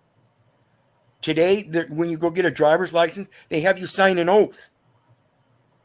They're doing this underhandedly. If you don't intentionally write a handwritten statement yourself of your intent, none of it matters. Okay, but how do we take this out of having to use their system and bring public awareness to a mass of people that can instigate change and initiate change? Because these impeachment charges are standing open. That's a huge thing. So even before how fucked up we got, like I said earlier in the stream, this right here that McFadden outlines is the fruit of a already poisonous tree. The tree was already poisonous, and then it's even more poisonous. Right? and again, it's because the states ceded their jurisdiction to the United States. The United States is located in Washington, D.C. Washington, D.C. has no statehood. That's the simplest way you can go. It's all corporate. It's all corporate. So if you want to go against them, you have to go in the corporate realm. That's the Postal Service. Postal Board of Regulations and the United States Postal Service as the registered draft. What can we draft that we can get people to sign their support for that they have to pay attention to? That they cannot. You can draft your word to everybody you speak to. But you have to draft. But you have to draft it to the right people. Not courts. The Postal Regulatory Commission, which is a military grant, and the United States Postal Service, which is the registered agent of the trust. Okay, so that's great information. So that's where we take the document. Now, which document format would be the best to use and be the most effective? Whatever You're dealing with a judicial element, in fact. So the mandamus, right? No, you have to do a judicial element. Monetary. Remember, folks, 12 We don't USC. want them. Monetary. Yes. We want them to deal with this in courts of law, not courts of equity, not commercial courts or title courts, none of those, right? That's your postal court. Right. So we want to use something that's under like a common law writ of mandamus, and that may not be the most effective, but that's one of the best ones. It would be a ducis tecum. A what? Ducis tecum. Ducis tecum. That's subpoena for record. How do you spell that? What's that mean, Piero? You're going to call forth the record. Okay. Now, when you call forth that record and it shows that you're not part of the military under the enumeration at birth, that you were falsely assigned an establishment of a corporate entity for that military purpose. Now, here's the question. So is this something that you can sign more than one person on? Most definitely. Everybody that's been enumerated at birth under whatever nation. All under one document. Yep. Fantastic. How do you spell it? Because that's exactly the answer that me and my dad were both looking for. What? Subpoena ducis tecum. D-U-C-E-S. Tecum. T-E-C-U-M. Ask and you shall receive. Excellent. And that's what it means, ask and you shall receive? Pull forth the record. It means bring forth the record. Gotcha. Bring forth the record. This is great. Are you guys in support of this idea? Are you behind it? Are you Absolutely. Sign it? Absolutely. Wizard, I'll tell you what, man, you are a blessing to mankind. I like the dude, man. It's like all glory goes to him, and I'm going to tell you, this is the reason I stick to the postal service. Scripture starts with post starts with scripture. Post to post, messenger shall run to messenger, and shew unto the king of Babylon that the city has fallen at the other end. It's scriptural. We're supposed to shew on to the king of Babylon that he is falling. We are the messengers of his destruction. Here's the plan that I propose, is that one of us draft it, right? And I'm more than happy to. El Perro, I feel like, is even more qualified to. But the most important thing, right, is to, once we draft it, it's going to be written in the proper, jurisdiction, law words. We're going to have to use the proper law words, which most people do not understand, right? So we need to take and circulate this around all the channels once it's drafted and explain what it means. Explain. So this is what it says. This is what you're signing. And this is what that means to you. This is what's happening to you. Now, do you want this to stop? If you want what we just explained to stop, then sign that. Right? What do you guys think? I like the idea, man. Perfectly. Okay. Then we go to the Constitution of the Universal Postal Union. It's an open offer. It's an open offer. It's in the public venue. So you can accept it as your own micronation. Again, I created my own site as a private foundation that might one day establish a new nation. So as a micronation, not yet quite organized, but in development stages. We want our nation back.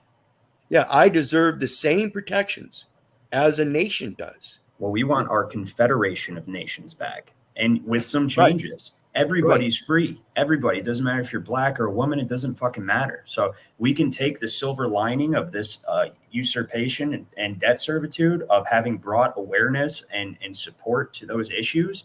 And thank you for that. Now we want to go back to what we had, and we'll amend the problems with it. It took all of this to figure out that's what was fucked up, apparently, right? Now that we figured that out, we want to go back to that and have our individual Confederate states where all the power is inherent in the people, okay? Right. And I don't mean just the South. Do we really want to go back to that, though? I mean, yes. And the reason I asked the question, hear me out. The reason I asked the question is because that system itself has brought us to this point. Now, I know that the system itself has problems. Ignorance. The ignorance of the law has brought us to this point. Right. That's the problems part. I acknowledge. Two things. Okay. Today's legal tender is defined as negotiable instruments. That's a huge problem. That was Second. forbidden in the Constitution. Yeah. Second, the Constitution that you're talking about is superseded by the Constitution of the Universal Postal Union.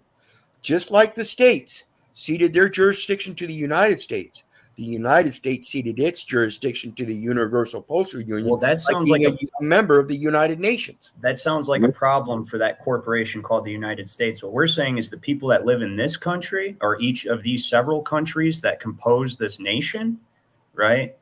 Yeah, we want our shit back. You guys can do whatever the fuck you want. And so we gather up a group that can conform that Confederation membership. You have to be able to form the Confederation membership first, and then you can go to the UN and accept that document as a nation. Otherwise, like I said, one by one, we can accept that document. I think and then when time comes and there's enough of us, we can show that we're organized well enough that that's what it is. It's a fundamental misunderstanding. We've said we already have this nation was never lawful.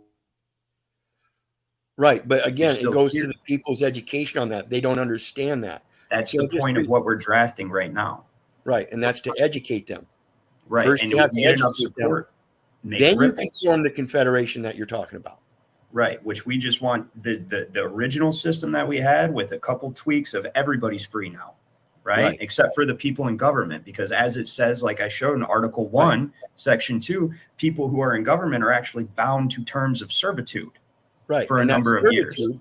And that servitude in that Constitution is subject to the Constitution of the Universal Postal Union, again, in the first article, wherein freedom of transit is guaranteed throughout the entire territory of the Union. And the union they're talking about is a Universal Postal Union, which I'm not talking about the Union. I'm talking about the Confederation of States. So, like, when you get to the first paragraph of the Constitution, the states already exist. And people think they got rid of the Articles of Confederation, and they also don't realize that the North was a confederation as well. Just because the South called themselves the Confederate States or whatever, right? No, the North, the entire nation, every state was a Confederate state, because that means it's its own nation. That's what the definition of that is. That means it is its own country, and it agrees to be loosely allied with its neighboring countries under a treaty, okay, that ended up getting evolved into the Constitution, which established a representation for that union of smaller countries, right? So we want to go all the way back to before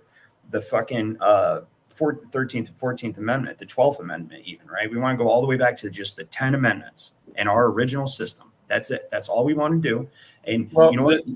The first 10 amendments are actually known as the Articles of the Bill of Rights. Right, and the Articles of Bill of Rights. I suggest people when you start looking up these amendments, those amendments that you're finding, those are the Bill of Rights. Yeah. Those are the Constitution. Even the first through 10 are the Constitution. When you look at the Bill of Rights, first, second, third, they're going to be totally different. You're going to see a difference. They're different. Okay. Well, and that got amended for a specific purpose because we've been fighting these same people. But the original system as it was set up was, as far as you could conceive of a system of government that balances individual liberty with the need for the protection of natural rights, that was a beautiful system that we had. And the only reason it got taken over was because of ignorance of the fucking law. When James Madison was asked, what type of government is it that we have? He said, a republic, if you can keep it. And George Washington. And that's why they instituted the public education system, which is a military system. Yeah, in 1860 was the first school. Think about that. Same time as the Civil War. Well, that's why George Washington said, and in order to keep it, every man must know the law. Now every person must know the law. Every person that wishes to be free must know what words mean, how the law is supposed to work, how law, so every contract, every other system of law is derived from natural law, which cannot be created or destroyed. It can only be recognized. And that for thousands of years, people have known that. It's natural law. And really, once you got to like people like John Locke and William Blackstone, they were taking off with it. They were really fleshing it out. Like, this is what law is. That's why men and women can only practice law. We can only practice it. Yep. Lysander Spooner is one of the guys you've researched. Have you researched? Love Lysander. I love him. He's one of the proponents that the people are the law, and they need to uphold it, enforce it. And that's what you were talking about earlier with George Washington saying the people had to be educated. You have but to. We have to educate the leaders because they don't know. That's the absolutely people are right. men and women, right? The people are men and women, but persons is a role, like the social mask that you're A wearing. persona. Yes. Yeah. And so and to keep all of these our institutions sacred, like the schools and everything that we decide to erect as a community, as a people, to keep all of this sacred, we cannot allow foreign powers to control our money, and we cannot allow anything but tangible, valuable currency to be used as legal tender in the payment of debts. That's why Article 1, Section 10 even exists, because they knew that this was just as fundamental to maintaining your freedom, and knowing the law is just as fundamental as keeping control of your money. That's it, keeping control of your wealth. Because as soon as you turn that over, they knew that's what, because it had already happened. It was already happening in England, right? They already knew what was going on. These people were already starting to do this. It's fundamental. And since everything that, and since, like he said, there's this overarching understanding and recognition of natural law, we have a real shot at getting all of this, bringing it to awareness. And they have to follow the law. Like he said, they're signed on to that universal law, which is based on natural law, right? And everything they did was unconscionable and a violation of natural law. Beyond the 10 amendments to our Constitution, the federal overreach during the Louisiana Purchase, the Civil War, all that stuff, right? All of this stuff was against the law. So during those events, that's where law enforcement, that's what we need law enforcement for. You want to enforce law, go arrest them motherfuckers so we can try them. How does that sound? And then you know what? I guarantee you'll have the support of the people who pay you. Mr. B, I hate to break your heart, but there was no really all that shit about the Wild West. Program, dude. It's fucking sad, honestly, dude. It's storybook shit. Mr. B. But yeah, man, that's absolutely what we need to do. So, right there, that is the issue in America. Right there, that is the issue, because we can sit up here on these platforms till we're blue in the face, but till that kind of ignorance is eradicated. We're discussing the solution to that. We don't really want to insult Mr. B, because Mr. B, he was very, he actually contributed a great deal on my stream last night, because he asked questions. I was there. That I'm sure some of my people some of my audience were thinking. They were like, okay, well, how does that work? How does this work? Right. So somebody who's thoroughly programmed, you can come up. He wants to tell me that a motor vehicle is not commercial. And then I can bring it up right out of the United States Code and show you that it's used for commercial purposes, and then show you what commercial purposes means. And we should disregard the United States Code altogether. But the fact that their own shit shows you, because the United States Code is illegitimate. And so we want to bring problems, but here's the biggest problem I've experienced when I was learning is I would always find problems and never solutions. And then when I start telling people this is the problem they have with what I'm telling them, well, okay, what's the solution then? And then so you're so smart about everything that's wrong. You're so smart about everything that's wrong. I was so smart about everything that's wrong, but I've given no thought to how to fix it. And so I would literally I agree. I agree. I do construction, and I am absolutely about solution based. It's that I watched him yesterday be taught what you're saying is absolutely true right there in the code. Right. And then yet there's still ignorance and there's still the bantering. That's what I have. You're not going to get everybody. I'll yield. It's a personal issue that I have. It aggravates me. The court of it's going to take people wanting the information to get it. But you can put it in their face and they won't drink it. 3% of a population is needed to instigate change. That's it. We don't need everybody. We don't even need most everybody. We need hardly anybody. But if it gains traction and people realize, well, actually, that idea sounds like a lot better idea than being extorted on a regular basis, right? So once you see it has enough of a traction and you can actually easily simplify how it works, like I was explaining, we got to be able to simplify what it is people are signing and how that is the case, and be like, you got enough people to vote in a president with 80 million people. You got enough people to vote in a new government. Right. But we don't even, in my opinion, we don't even need that many. We don't even need the 3%. We just need it to get traction. We need enough to bring awareness to it to make it a pain in their fucking ass right? And that's it. I think it's already doing that. That's one of the reasons, like, that they focused pretty hard on this story with this kid, right? They wanted to make it apparent. They wanted to really send the message out that if you explore these avenues, it's going to cost you your life. Well, before war, you have to explore. You have a moral, ethical, spiritual obligation to explore every peaceful option. Okay. Right. And that's what we need to bring awareness to. We don't want to fight. The thing is, Ryan, as I'm about to show you here, is even those that are compliant with their shit, they're still fucking gunning them down even. Well, that's the point. But never have we had something that this cut and dry. What he did was he sacrificed himself by standing on the truth.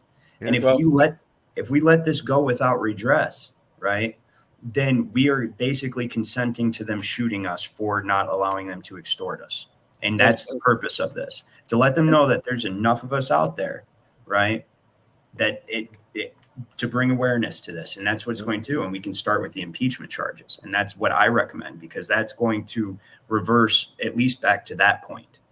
Right. And it has been done before, guys. People just don't like to relate it to the situation. But Jesus Christ did the same thing. He threw off the government. Now, there's another guy I talked about the last time I was up on the panel, if you guys remember, was Gary Davis, the World Service Organization and the World Passport. He's the one in 1949 went before the United Nations, interrupted them in session, broke through the doors and said, hey, I got an issue with this war shit you motherfuckers put me in.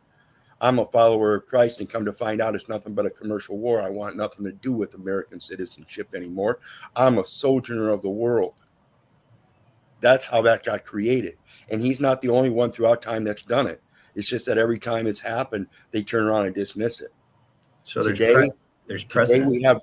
Today we have record that the Homeland Security is taking those world passports. But if you do it right, they give you what's known as a redress number to use in all future situations with government officials. Because a big aspect of this is there's a spiritual aspect to this. There is law they have to obey. Otherwise, they will get a karmic smackdown. And you can believe that or you cannot. I know it. I understand. That's why I refer to the scripture all the time. Yes. It is scriptural.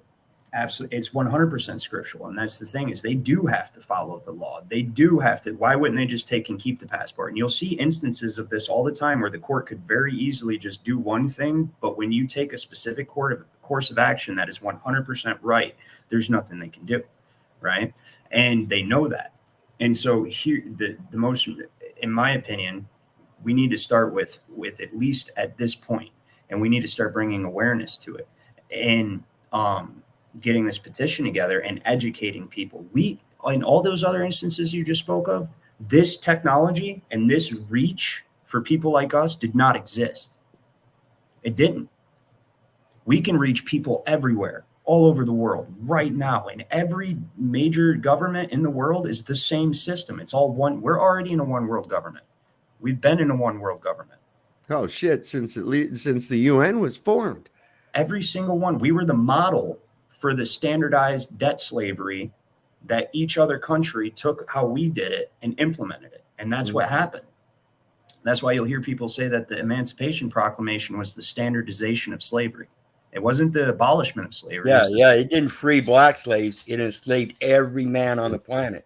Absolutely. It's the standardization of slavery. And a proclamation has no more lawful effect than a fucking mandate to begin with. That's the problem that the South had.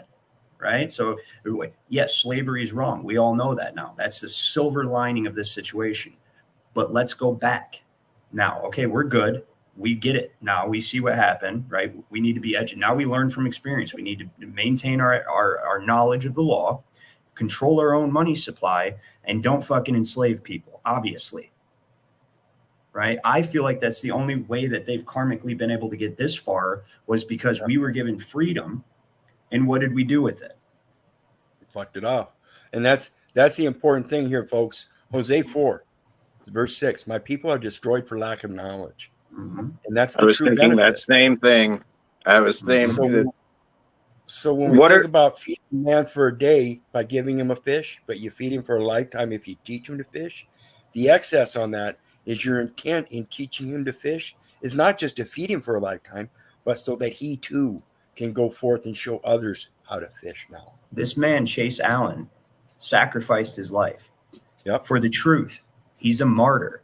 We have technology we've never had before in any of these other instances. And we've never had clear and cut body cam footage of a fucking murder for standing on truth. And you and I and most other people that are probably watching have we know the truth and we know how to prove it. There's all kinds of incidences. January, this past January, they killed some guy. He was in a yoga position with his hands in the air, legs crossed, sitting there in front of him, and they shot him. Right. Multiple times, from multiple angles. No threat whatsoever. Let's make their deaths meaningful. Let's not let them on the ground. Watch this one. All the police reports and everything concerning that with Chase Allen, because it'd be helpful to pick out all the provable lies in there and maybe come up with a list of interrogatories. I don't know. Yeah, we have the footage. This is from watch this. This is from 2017. But this is still this is insane. Watch for this. Oh yeah, I remember this guy.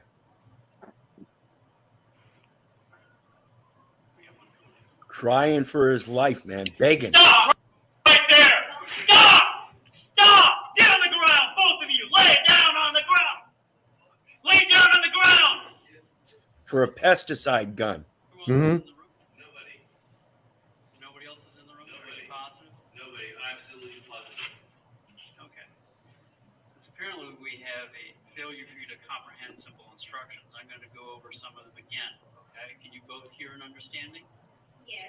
I'm out, guys. Have a good one. Thanks for having me. All right. Thanks for being here, Wizard. There's a very severe possibility you're Thanks much, man. Do you understand that? Yes. Yes. All right. This is shut up. I'm not here to be tactful or diplomatic with you. You listen, you obey. For one thing, did I tell you to move, young man? Did I tell you to put both your hands on the top of your head and interlace your fingers? Take your feet and cross your left foot over your right foot. Who else is in the room? Nobody.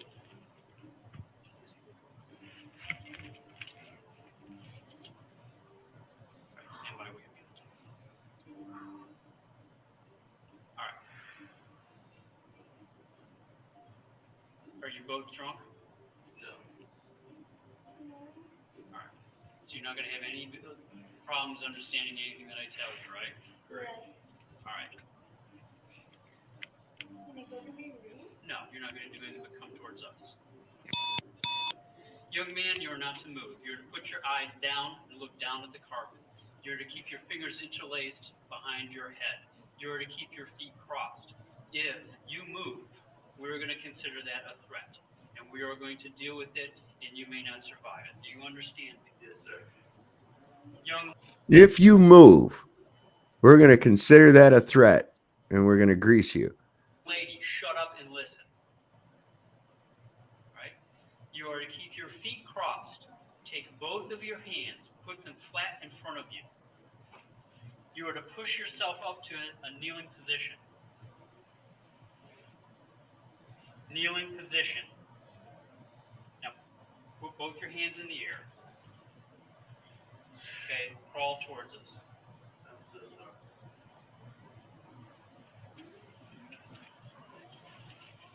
How is this not considered treason? It is considered treason. Doesn't treason hold a death penalty or up to 20 years? But what you're not understanding is he's not committing treason against the military he works for. Let me know when you're clear. No, you're not clear. We're occupied.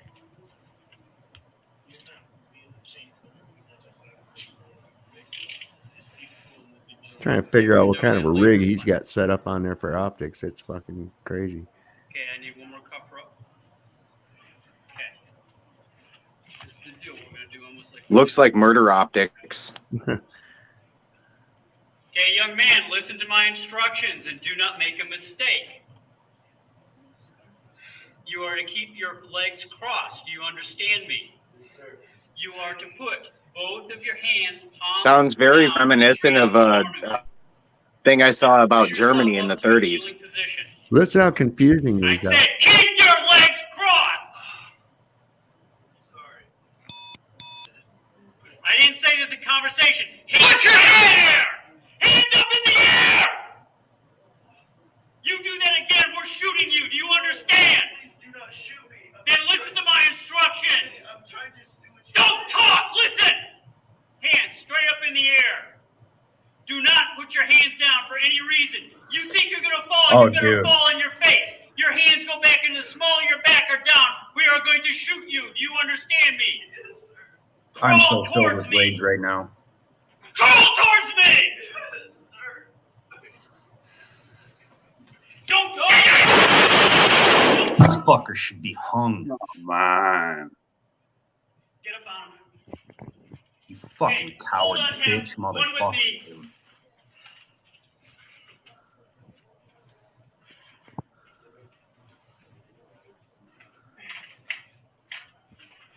Key card. No card. no remorse, no nothing. Don't even care that he just killed that fucking guy. Like a video game.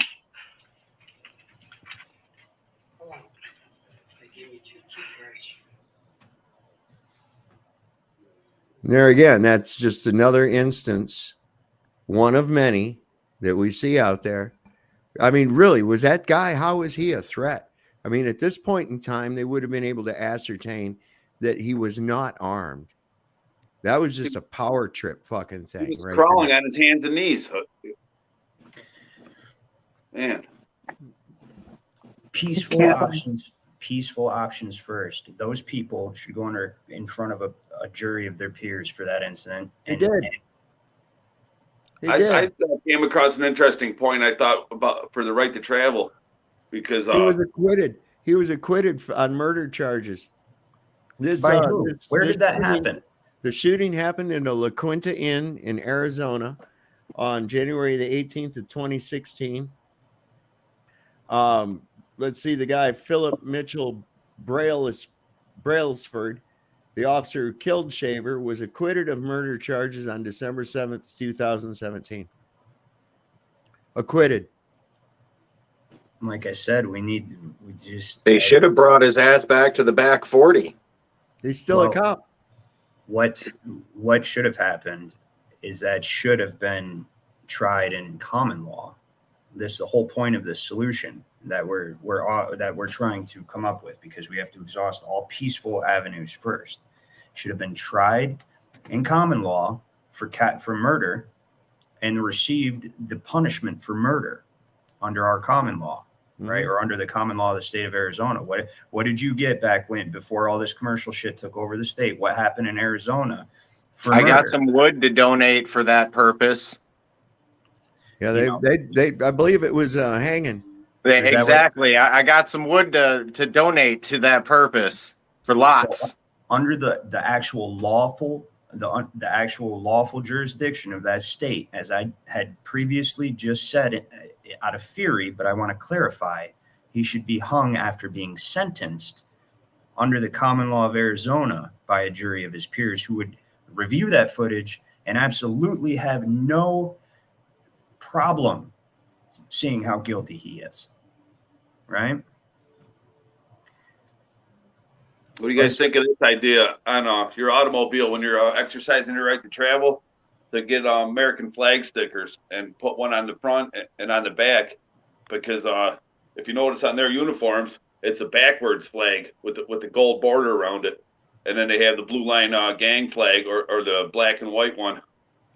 So you're making it clear that you're not an unmarked vessel. That's something about that flag too. When you see that flags denote jurisdiction.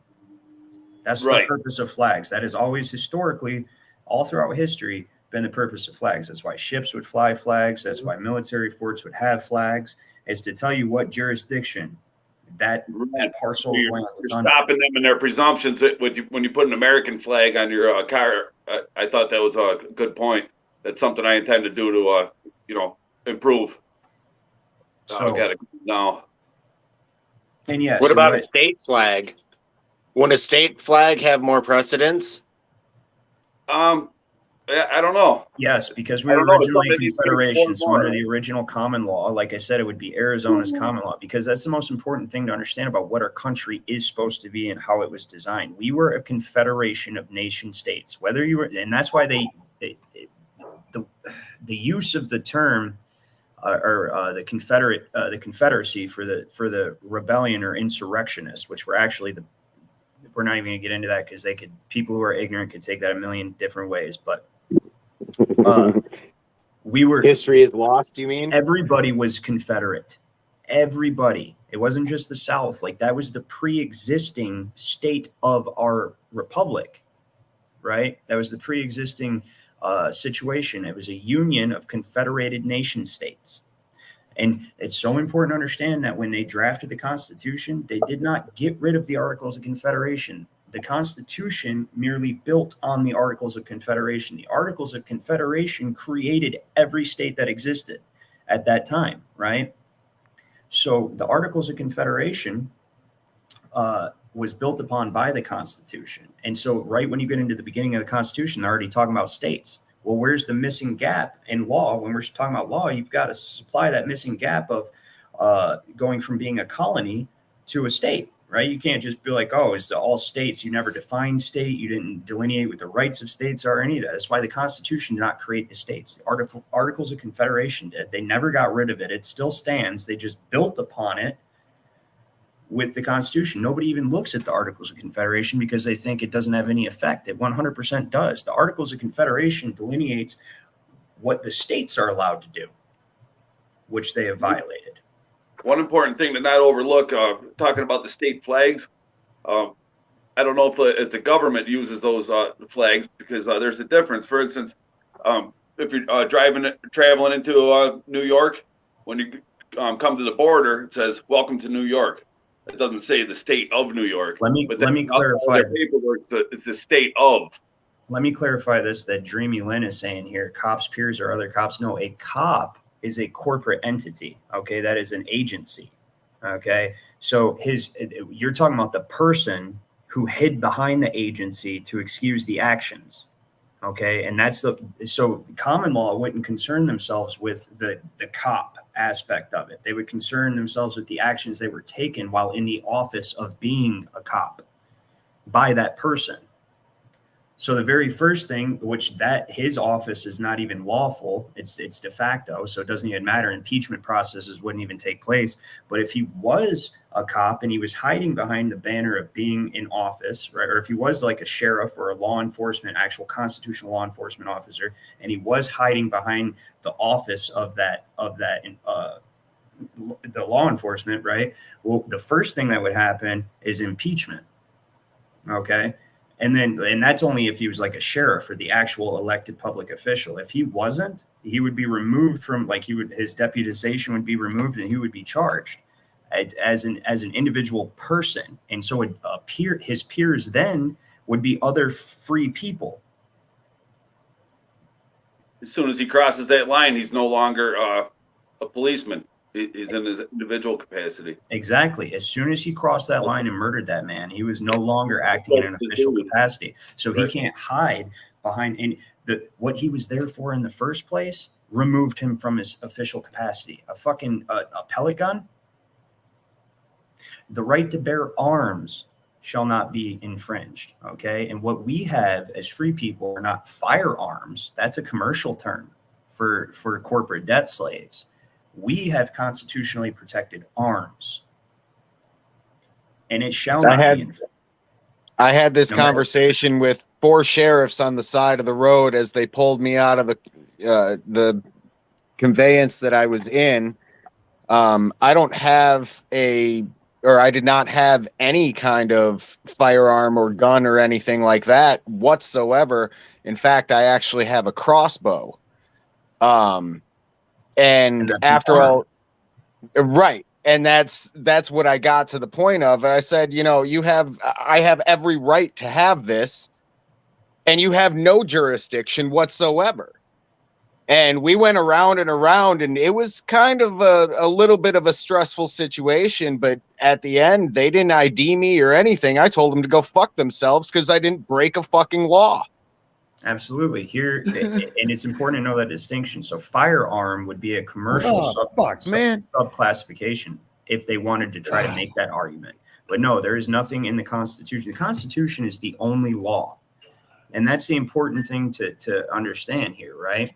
Is the Constitution is the actual only law of this land, right? And whatever it prescribes Congress to do, or it's not the only law. Let me revise what I just said. The Articles of Confederation, the Articles of Association that form the Union, which actually even predates this country.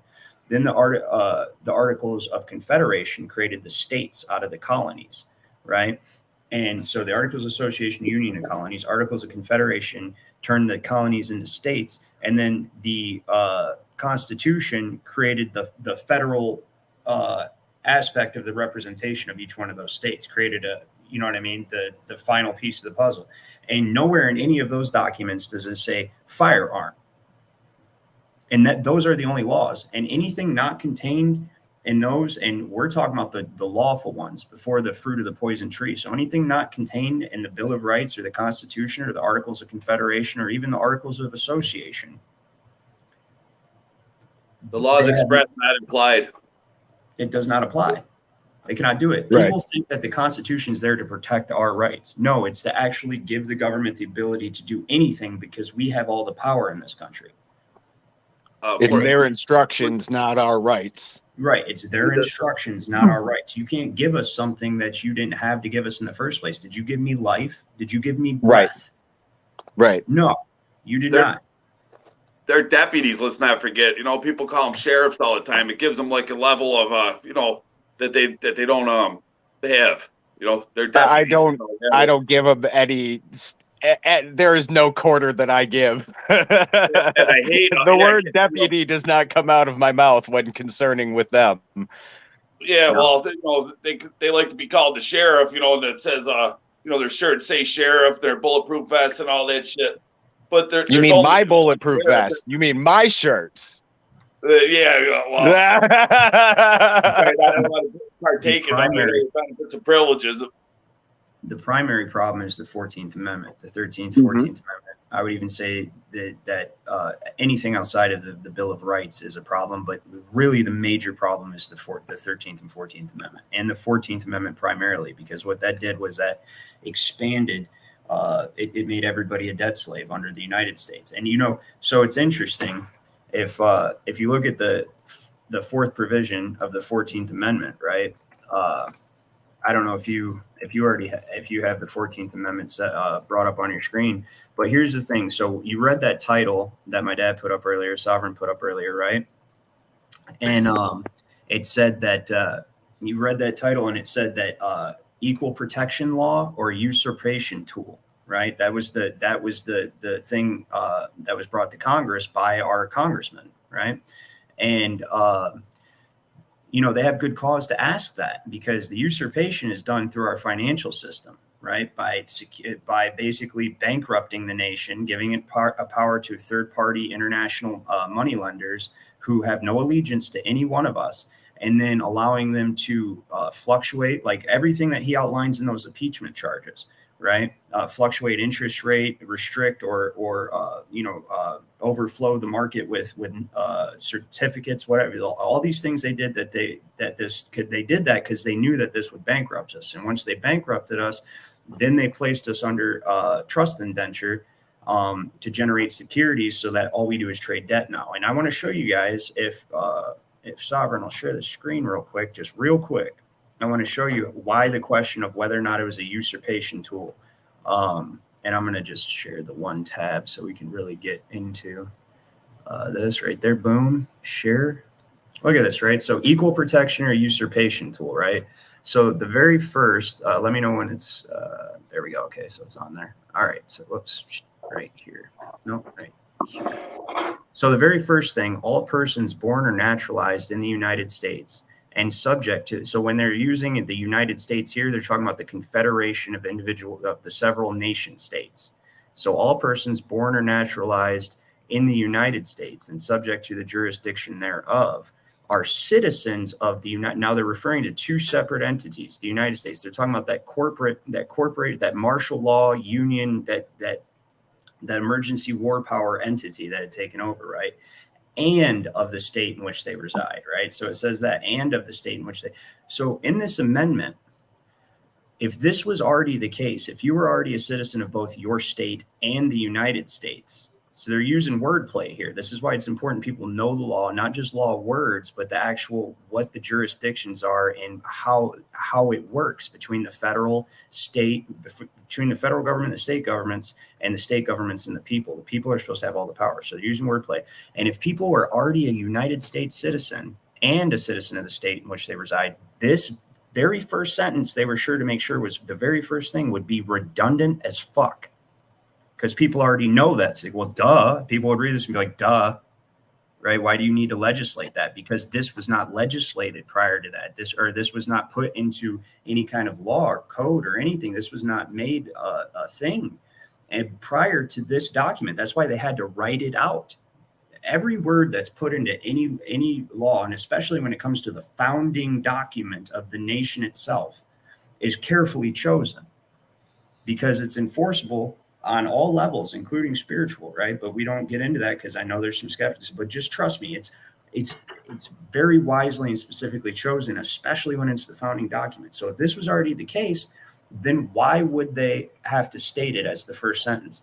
And then secondly, and actually the very first section of the first article of the Constitution, if you read it and you understand what you're reading, it tells you that's not the case originally at all. And then now we'll go down here to the fourth. So, okay, so we're going to operate under the assumption that even though it was left to the states to determine or to protect the rights of the people, and ultimately it's up to the people themselves and the states not to infringe upon those rights, right? We're going to go with they're doing this for the newly freed blacks, okay? And they just want to make sure that their rights are protected, even though nothing says that they don't have rights as long as they're free in the Constitution. They have rights as long as they're free and they're a state citizen, right? So you go down here to this, section 4, equal protection of rights. Then why does it say the validity of the public debt of the United States authorized by law, including in debts incurred for payment of pensions, bounties for services in suppressing insurrection or rebellion, shall not be questioned? You can't question what the debt is anymore. Because that's basically like saying, fuck you. Don't ask. You can't question the debt anymore. When controlling the monetary system of your nation is the most fundamental thing to your liberty, right? Knowing the law. And if you knew the law, like Washington said, then you would already know that controlling your monetary system is the most important thing. All right. And that's why you said you have to know it. And then why, if this is an equal protection amendment, then why is this slipped in there like that? So operating under that perspective, doesn't it seem like this was a setup for the future takeover trust indenture equity system that we're now under? So now what? So let me explain it simply. This expanded their jurisdiction and allowed them to maximize their collateral to make loans from private international banks. So now instead of just having a small handful of people that are actually under the citizens of this corporate entity that's outlined in the second sentence, right? This sentence is talking about the Confederation of States. This sentence is talking about the corporate entity that was formed by the Organic Act. Okay.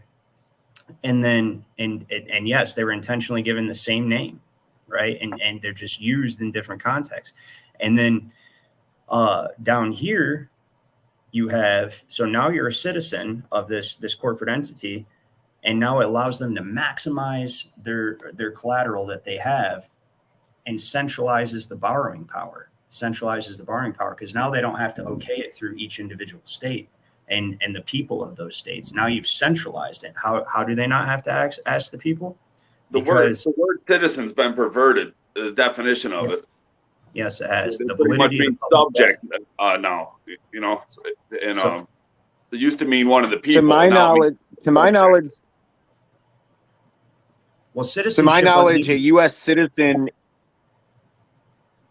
A U.S. citizen is one defined as one that is born in the 10 square miles of Washington, D.C. and or its territories, such as Puerto Rico and Guam. Yes, when it's so, yes, and that's exactly correct. But see, they use this intentionally confusing. So it's under our Constitution, you didn't even have to be a citizen at all. You could just be an inhabitant. And Well, there's more to that too. Like, sorry, your natural rights were recognized. You didn't even have to be a citizen of whatever. You were an inhabitant. That word is used, and then you look under Bouvier's Law Dictionary. That word is used over here. Let's see. Can I switch it over to the other type? I should have just shared my. They changed things really subtly. Like it said, it'll say the United States of America on those old documents with the capital for the first word.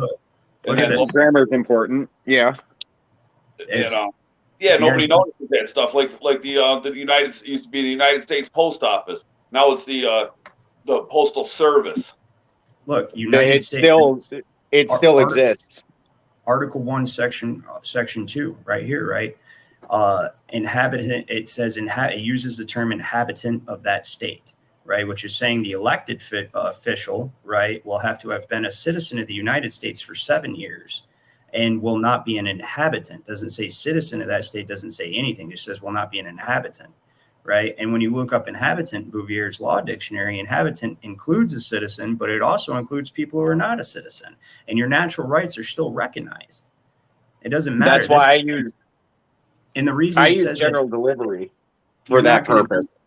You're not going to be an inhabitant of that state, because once you're agreeing to work for the United States federal government, right, you become a citizen of the United States federal, or you are a citizen of the United States federal government. You're going to not be able to be an inhabitant or citizen of the state in which you reside, right? How does that work with the general delivery? How does that work? You just go there every so often and ask them if there's any mail for you? Yep.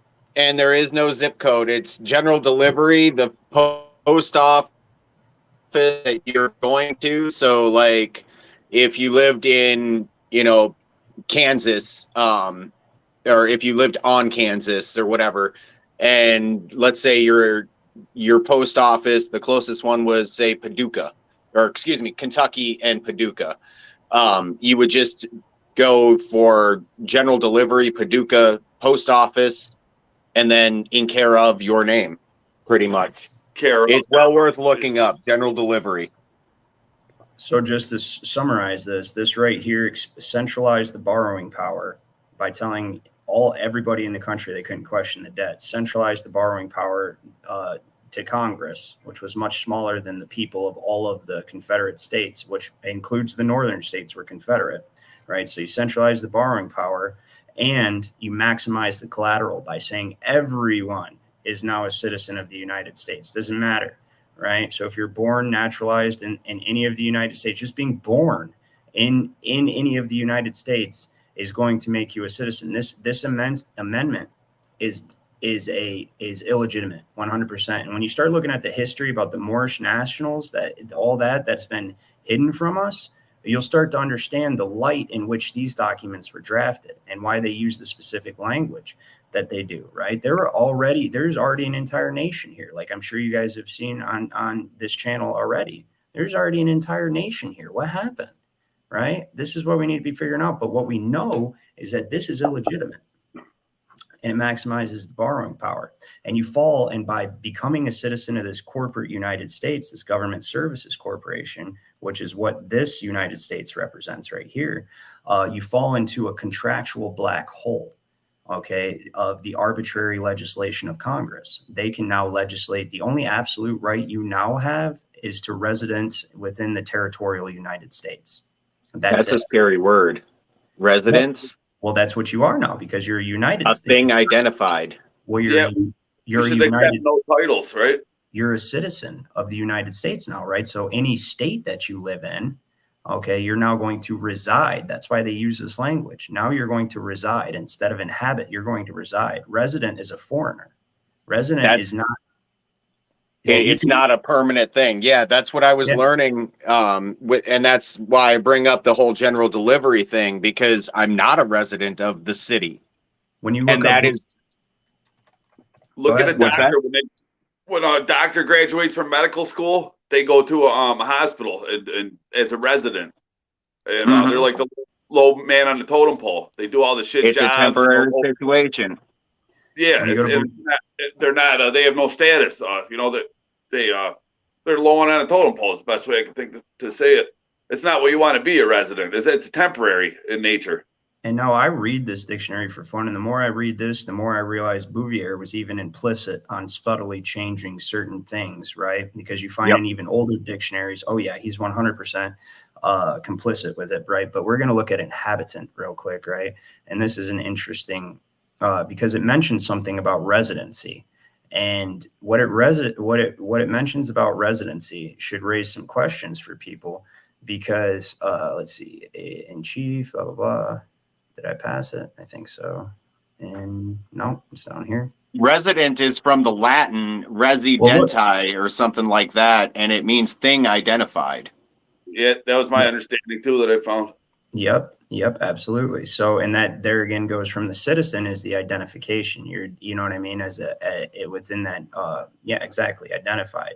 I'm not and it's also, I don't really want to be identified. You know, when they say you got some ID, a driver license isn't an ID anyway. It has an expiration date, and it doesn't say what your good God, where you descend from.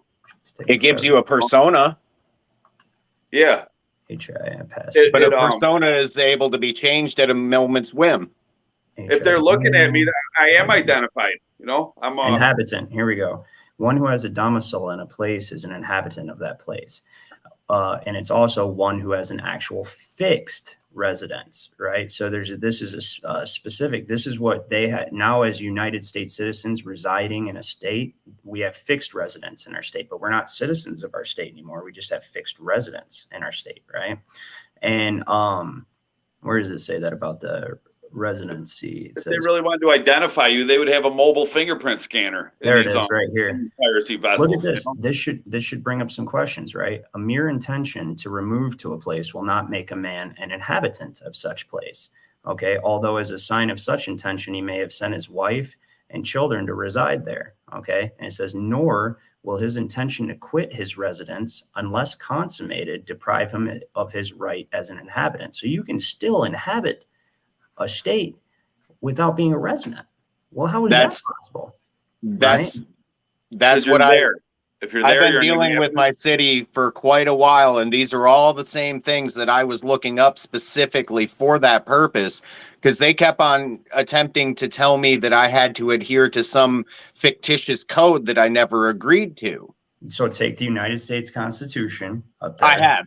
I have. And take this dictionary, because what's beautiful about this dictionary, even though Bouvier was complicit, is that this one is specifically still made to adapt to is adapted to the Constitution of the United States. So the inhabitant has such a lengthy definition because it is in the very first article of our Constitution. So he expounds on this. What does this mean for you? Because the Constitution, again, is the only law. It's important to realize that natural law is the universal fundamental law. Right. And when people decide they want a government to protect those natural rights, they then create a constitution, which is a contract. And that constitution is founded upon the natural law of contracts. Right. As far as like your right to contract under natural law and what is implied in that, which you have to, it requires mutual consent. And what was beautiful about our founding documents, it was a contract written to recognize natural rights, natural law, and it does so by assuming them. The actual common law presumption is that you have all of your natural rights unless you waive them or forfeit them or give them away by consent, right? That's a common law presumption. Whereas the commercial presumption is that you have no rights. That's the complete opposite, right? So that's what we were founded on. And it's important so everything that they claim to be able to lawfully do, right? Claim, even though we can prove all of this is unlawful, it's underhanded, they use coercion, subversion, everything, right? That makes it fraudulent. It's very easy to prove. But they still claim to derive their authority because their entire existence is based on this document, the Constitution, this document right over here, okay? That's every federal power, every federal authority that they claim to have is derived from this, right? And now when it comes to the state governments, this is the original Constitution of the state of Michigan. And what is after the preamble, what is the very first thing about any political power? What does this say? All power, all political power is inherent in the people. First, look, it says first dot. All political power is inherent in the people. When are the state And that constitution going to period do is you any important. good? Right. So now look at this. Now look at this constitution over here. Right. What does this first section say about it? Whoops. Come on, you piece of shit.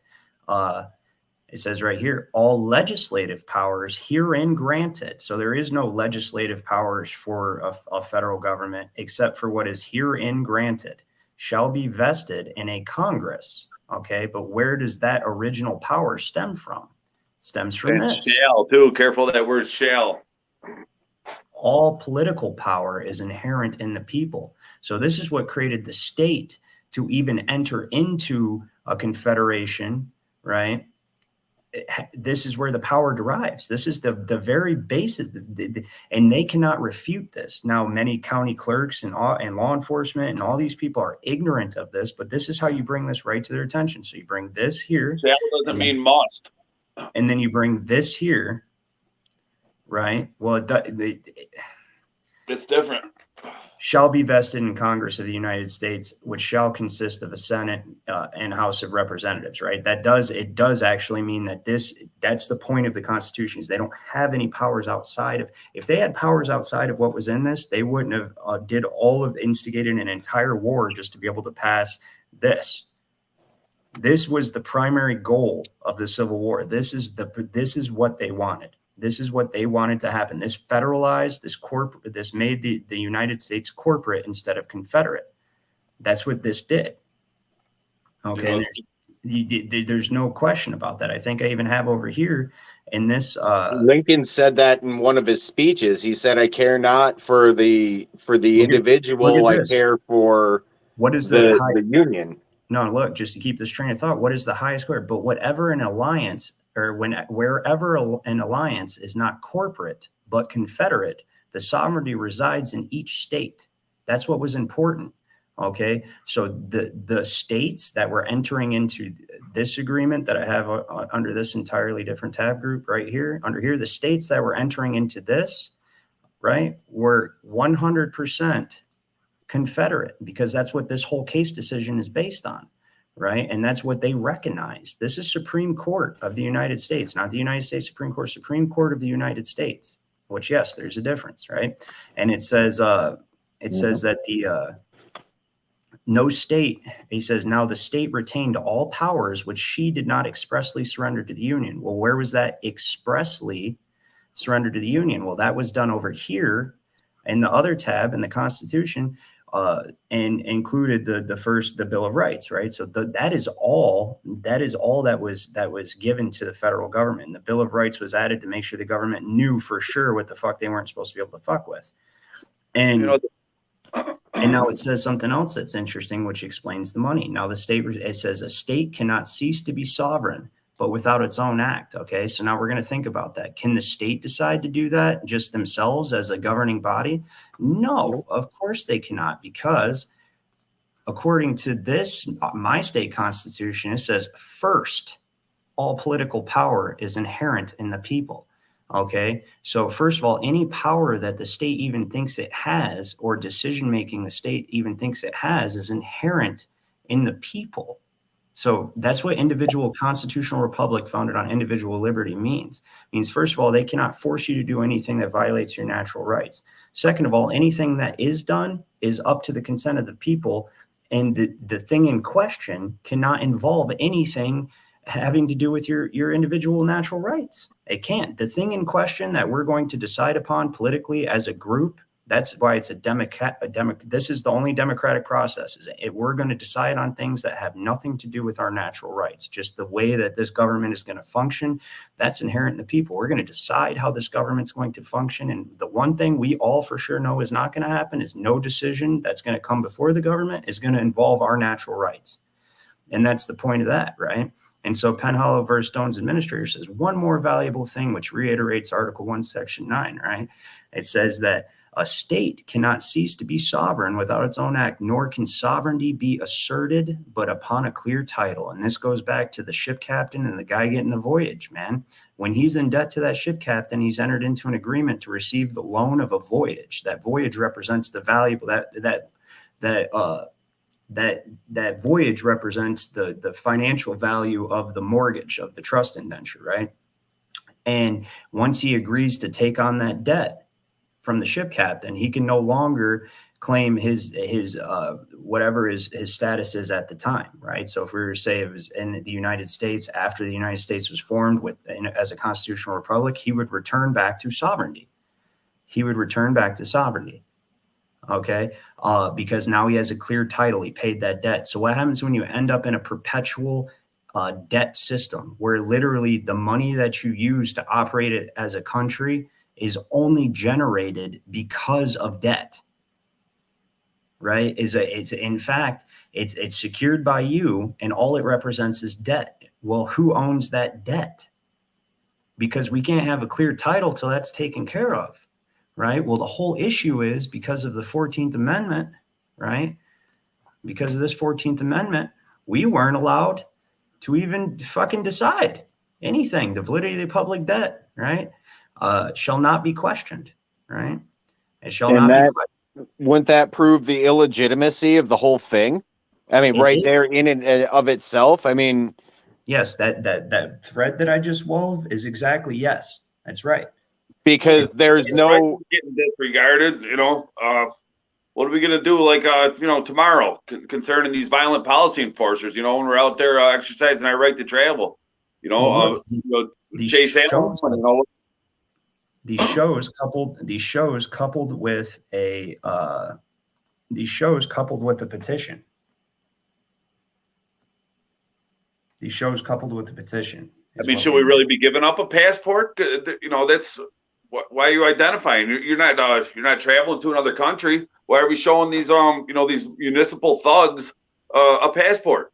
Which then they then hold you hostage by if they don't kill you. That is exactly what was being. That's exactly what I was saying. It's like it's all illegitimate. Now the only issue left. It's easy to weave this thread to show that the illegitimacy once you know where to look and how it's been done. Now we're at the action stage. Let's bring awareness. We're at that's why Alpiro came up here. That's my dad is adamant about these impeachment charges, and so am I, dude, because this right here, we actually have something in their own system that was a huge pain in their ass. They knew it was going to be, so they just ignored it and hoped nobody noticed. So Jim, exhaust your remedies, like right up the food chain to take it to What remedies? We don't have any Article 3 courts anymore. What remedy? Yeah, I don't know. You'd have to. I see those remedies dwindling quickly. I mean, I'm all for solutions that make sense. I'm all about it. I see within our lifetime that these remedies that we are speaking of, at some point, there's going to be somebody out there that is just going to be enough is enough, and it's going to start. I don't know. Well, it's sad. What do you think? It's really sad. If they arrest Trump on Tuesday, now, I'm not saying Trump's anything outside of this system. That would definitely be a set-off point. Absolutely. Well, what do you think? Well, what do I think? No, Sovereign. Because he's the one who brought it to my attention. I didn't even know about the shit, and then I seen Dabu77 report on it earlier. Yeah, I seen that. That's going to be a serious situation. Well, what are you talking about? The Trump arrest? Yeah. Okay, well, here's something I was looking at.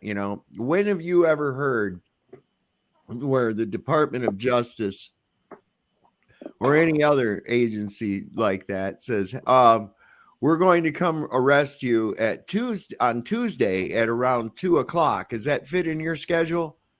They just come and fucking get you. They don't make appointments like that. Schedule an arrest. I mean, what the fuck? It's so make it just roll. Maybe there's a warrant out for him, and he's going to go in for it. Or maybe it's just a confabulated fucking bullshit to get people fighting. Because look, man, they're trying everything in their power to get us set off.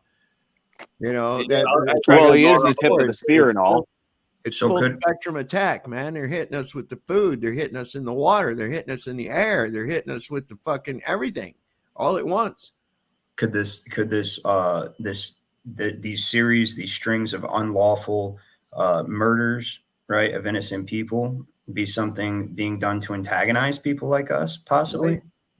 I think it's still fear. They don't want us doing it. You know, the easiest way to stop it is to not have anyone doing it. You know, so, I mean, people are so apprehensive to right to travel, even if they realize that it's true. You know, which most people won't take it upon themselves to do. But even if they do, they're still too scared. You know, so and now you know, that kid got shot. I mean, I've been beaten down. I don't have the you know, the same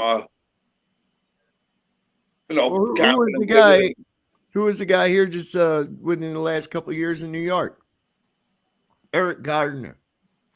Yeah, for selling cigarettes. Yeah, they killed him. He was selling fucking cigarettes. Yeah, death penalty, right there. Judge, jury, and executioner, policy enforcers. That is So policy. There's no law trivial enough that they won't kill you over it. Now, how many? We've all been pulled over. We've all been on the side of the road probably several times, right? Right. You have the right to run a business and provide for yourself. There's no law that can be ever passed to infringe upon that right. That's part of your natural rights. And they shot him for it. So it's time people realize, like he just said, we're occupied by a foreign hostile force. They're trying to instigate us to fight each other. And once you realize what the truth is, why would we? Here in Buffalo, there's a massacre at a supermarket, and I think that was to make racial tension, because people are starting to realize it. You know, wake up against the powers that be, and they always want to drive a wedge in between. You know, whether it's racial or. That was a terrible thing that happened, but they didn't shoot him. You know, this was a guy with an AR-15 or whatever, just massacred 14 people in a supermarket, and then all the police and everything, they'll go there. They weren't in fear for their lives then. The guy's sitting there with the rifle in his hand. There's dead bodies all around in the supermarket. This is like a year ago, and they weren't in fear for their lives. They talked him down and took him into custody. I even question whether or not that was real. You know, well, it was real because I played chess in that neighborhood. It was real. There was, Yeah, I mean, that whole thing looked like a goddamn Call of Duty video game or some shit to me. I mean, I'm just saying there was a whole bunch of shit like that. The guy goes, there's a guy just standing there calmly in the doorway. As there's bodies supposedly laying around. Right, and they didn't shoot him, but then you got Chase Allen. He didn't even have a gun in his hand. And they were such in fear. But this guy. Did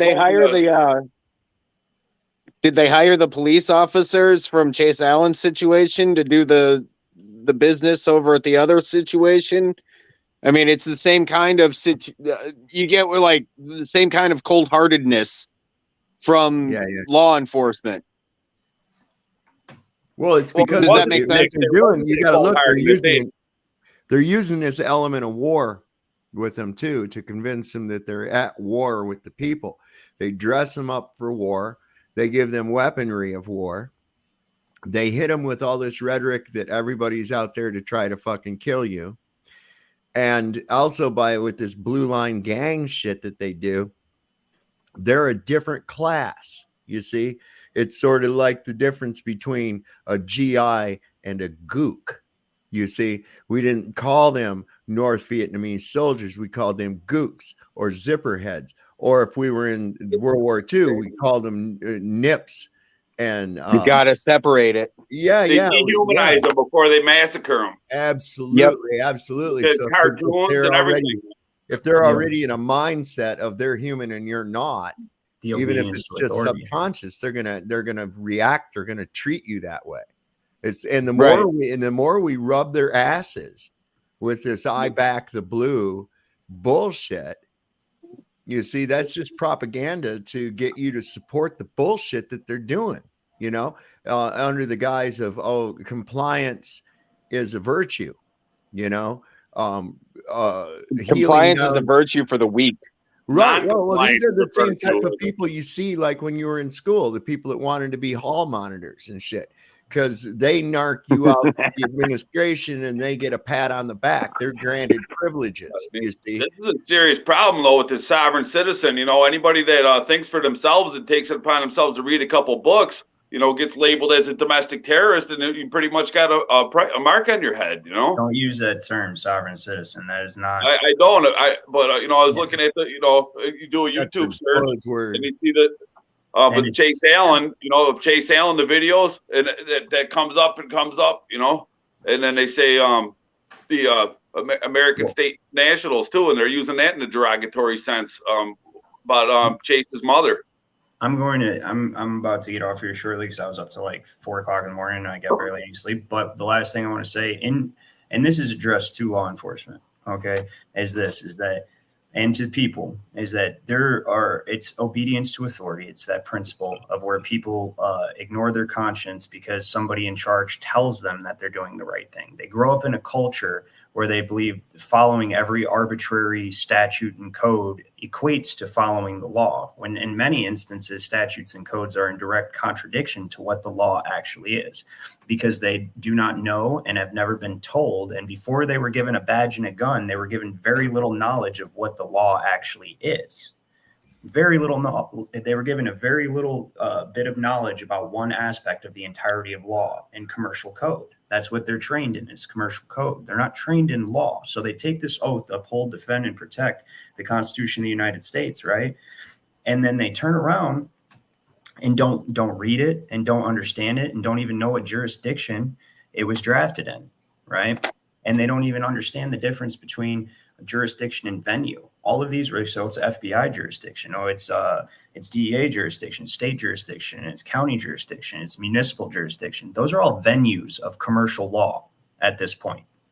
None of the jurisdictions are actually which law are you operating in. Are you operating in natural law, or are you operating in commercial law? Essentially, are you operating in the law of the land and people, or are you operating in the law of fictions and commerce? And so I want to say this, right? So there's a lot of officers that are out there that are not, the law enforcement officers that are not aware of their violation of their oath, and they're not aware of what it is that they're doing. And they're so programmed to believe that what they're doing is the right thing, and it is not. You're violating the law, okay? And you cannot have a clear conscience. Even if you think your conscience is clear, what you're doing is murder and extortion, theft, okay, coercion, okay? That's what you're actually doing objectively when you learn history. And so if we were to pull this off, like I said, I support law enforcement, and I support good law enforcement officers that only want to enforce the law and don't concern themselves with petty bullshit. And there's a lot of them out there. But the prerequisites to become a law enforcement officer should be the same as becoming a law scholar. So you're fully informed. I think there should also be a physical fitness aspect to that. Well, that's, there we go. Yeah, physical fitness and a test on the Constitution, and you know, that would probably solve our problems right there if they had to take a test to have an understanding of the oath that they take to uphold the Constitution and the rights of the people. They don't do that, you know, so there's no excuse for it. There's no excuse for it at all. I was talking to a local officer in the Capitol over in St. Paul, in Minnesota here. And I asked him if he knew the 5 elements of the First Amendment. He got 3, and he said, yeah, it's been a long time. I looked at him. I said, are you not on, aren't you on duty right now? He said, yeah. I said, then how has it been a long time since you've upheld your oath to that document in which you swore to, if you can't even produce the first 5 elements? A carpenter doesn't forget how to read a tape measure, you know? You have to remember. I guarantee you I won't learn, or I will not. I cannot use a tape measure because I know what a foot looks like because I've done it that many times. But much like that police officer, if he could spit that off, that means he's involved in understanding of that oath. Exactly. And he actually gives a shit about the people as opposed to the paycheck. Here's another thing too with calling them officers. You know, if they got a whole group, say there's 50 of them in their platoon, the officers would be like the ranked ones, and all the rest would be just like grunts. You know, I'm sick and tired of everyone calling them officers. It's normally awful, sir. From me, they are holding an office, though. That's what's important. They hold that. They're not holding an office, because that would be an elected official, right? The sheriff of the county is an officer. Yes, when I say law enforcement officer, and I'm referring to my hypothetical situation of how things should be constitutionally, I am talking about officers, because they're the ones liable for the actions. Everybody in their department that they are, or in their office, they are liable for, not departments, commercial term, but they're liable for everybody in their office. Okay, and that's what that's essentially the point of that. But there was one thing I was going to say that was important to what was it? Well, whatever. The law enforcement is exactly that. They need to know what the law is. That's what it is. Spiritual. There's a spiritual aspect to this, and whether people want to admit it or not, natural law, which is what the Constitution is founded in and on. The Constitution is founded in natural law and on natural law. Okay, meaning it's a document that was only created through the right to contract. Okay, and it recognizes that fact and everything that goes into that. And because of that, every person who lays their hand and swears an oath to God that they're going to uphold a document and then they never read it, that's ridiculous. There will be consequences. That's all I have to say, whether it's in this life or the next. But that's why it says don't give your oath or affirmation, but let your yes be yes and your no be no. Yep. Because there are consequences to the words and the things that we do. Absolutely. I've called many, whenever I have a situation with my local boys in blue is, I always end up talking to the same captain, and we have developed a relationship in the sense of I call him and tell him about himself, and he tells me that they're going to investigate themselves, and then we have this subsequent conversation where he finds nothing wrong. I asked him if he's ever read the Constitution. He's never really given me a straight answer. It's because he hasn't. You guys want to review one of my right to travel and see what I could have done better? It's like 10 months ago. It's only I do believe the gentleman was. I'm getting ready to shut this broadcast down here because it's getting late and everything. We can do it another night. Okay. But I want to give everybody give everybody a chance to say something. Their last words. I'll go ahead and start with. Hang on a second here. We'll go with Nubs here, and I'm going to go backwards around. Well, I had said mine, so have a good night, okay? All right, good night. Thanks for having me on, by the way. And right on. Thanks for everybody watching. All right, bye. Before you bounce real quick, oh, never mind. So what I was going to say is if we could get something on that FARA document, I'd like to know more about that, what everybody knows on another broadcast at another point in time. I definitely appreciate the time you guys put into this. Obviously I see the dedication and the faith, so I appreciate it. Much love. Yeah, Nubs, thanks for coming. Christopher Real, right on. Ice Harvard. So just the right to travel, I think it's the most important issue that we need to be aware of and just keep driving the point home, especially with Chase Allen being murdered like that. Awareness was really gaining ground, I think.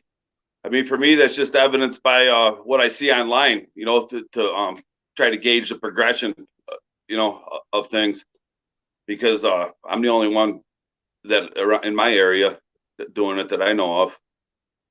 So there's always ways to tighten it up and do it a little better. Yeah. You know, but the Absolutely. danger's there. But you know, once you know the truth, then there's a danger of not being true to doing what you know is right. You know, you have Right. to. So just trying to find little things, analyze it and find ways to do it better. I see the mistakes I made, previous encounters, and things that couldn't have been helped, but I was targeted. I have reason to believe that. It's clear to me that it was planned attacks, not just a chance encounter, that he has no license plate, we're going to pull him over. It was planned. Mm-hmm.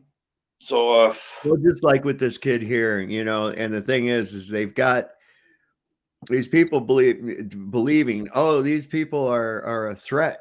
They're a threat, and it's not. It's the closest to being an original American as you can possibly be. The only thing it's a threat to is this bullshit system. Okay. Nobody's out there advocating violence against the system at all, but it seems like the system is advocating violence against those that point out the illegitimacy of it. And it's always been that way, the thing, I think one of the biggest things is these guys, regardless of whether that was over his license tag or, all of that, these guys went 0 to 1,000 in, a half a fucking second. They planned that. They knew, Chase Allen, they said, Yeah. And the thing was that escalated so quickly. As soon as that guy yelled gun, they just start shooting. They just started fucking shooting as soon as they heard that. Whoever was in the camera view, was wearing the body camera that we watched there wasn't the one that saw it. I didn't see any threatening action with a gun that would, in that period of time where they're going to just execute a guy with that many rounds. And then the guy was disappointed because he jammed. Yeah, notice they were able to not shoot each other though. When they're all standing around in a circle shooting the same car, they were trained enough to not shoot each other. See, I would have a hard time on a situation like that. I'd end up in trouble. I would end up in trouble if I came across a situation where they'd done something like that. I would seriously end up in a lot of trouble. I guarantee it. I've thought about that before, and because that just angers the shit out of me to see that. They try to act like everything they can just do any violence they want to under the guise of, officer safety. That's fucking bullshit. If you're that much of a pussy, you need to be in a different job. That's the way I look at it. And stop thinking the fucking public so goddamn dangerous. They're not. They're creating dangerous situations. If there was nothing for them to respond to. Yeah, no, there wasn't. They created the dangerous situation. That man was traveling peacefully, and they engaged him, and they created a dangerous situation. Who cares if he had 10 guns in his car? It doesn't matter. He wasn't pointing them at anybody or threatening anybody. It was all created by them. Yep.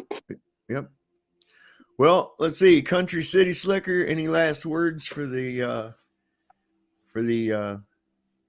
public out there that you wish to convey at this time? I think we might have lost him. All right. Well, I'd like to thank everybody for coming. Everybody showed up in chat. I think we got a lot of good information. Burn the Corporate Fiction has some great stuff. Go over and check out the live stream that he and I did last night on his channel. He's got some other great shit on there, and look for a lot more to be coming. And like we say, don't trust Whitey. Lord loves a working man, and stay the fuck away from the doctor if you can at all help it. Stay free and enjoy your lives, my friends. We'll see you on the next broadcast. Well, no, I won't see you. You'll see me. I'll see little people in the chat, but you know what I mean. Good night.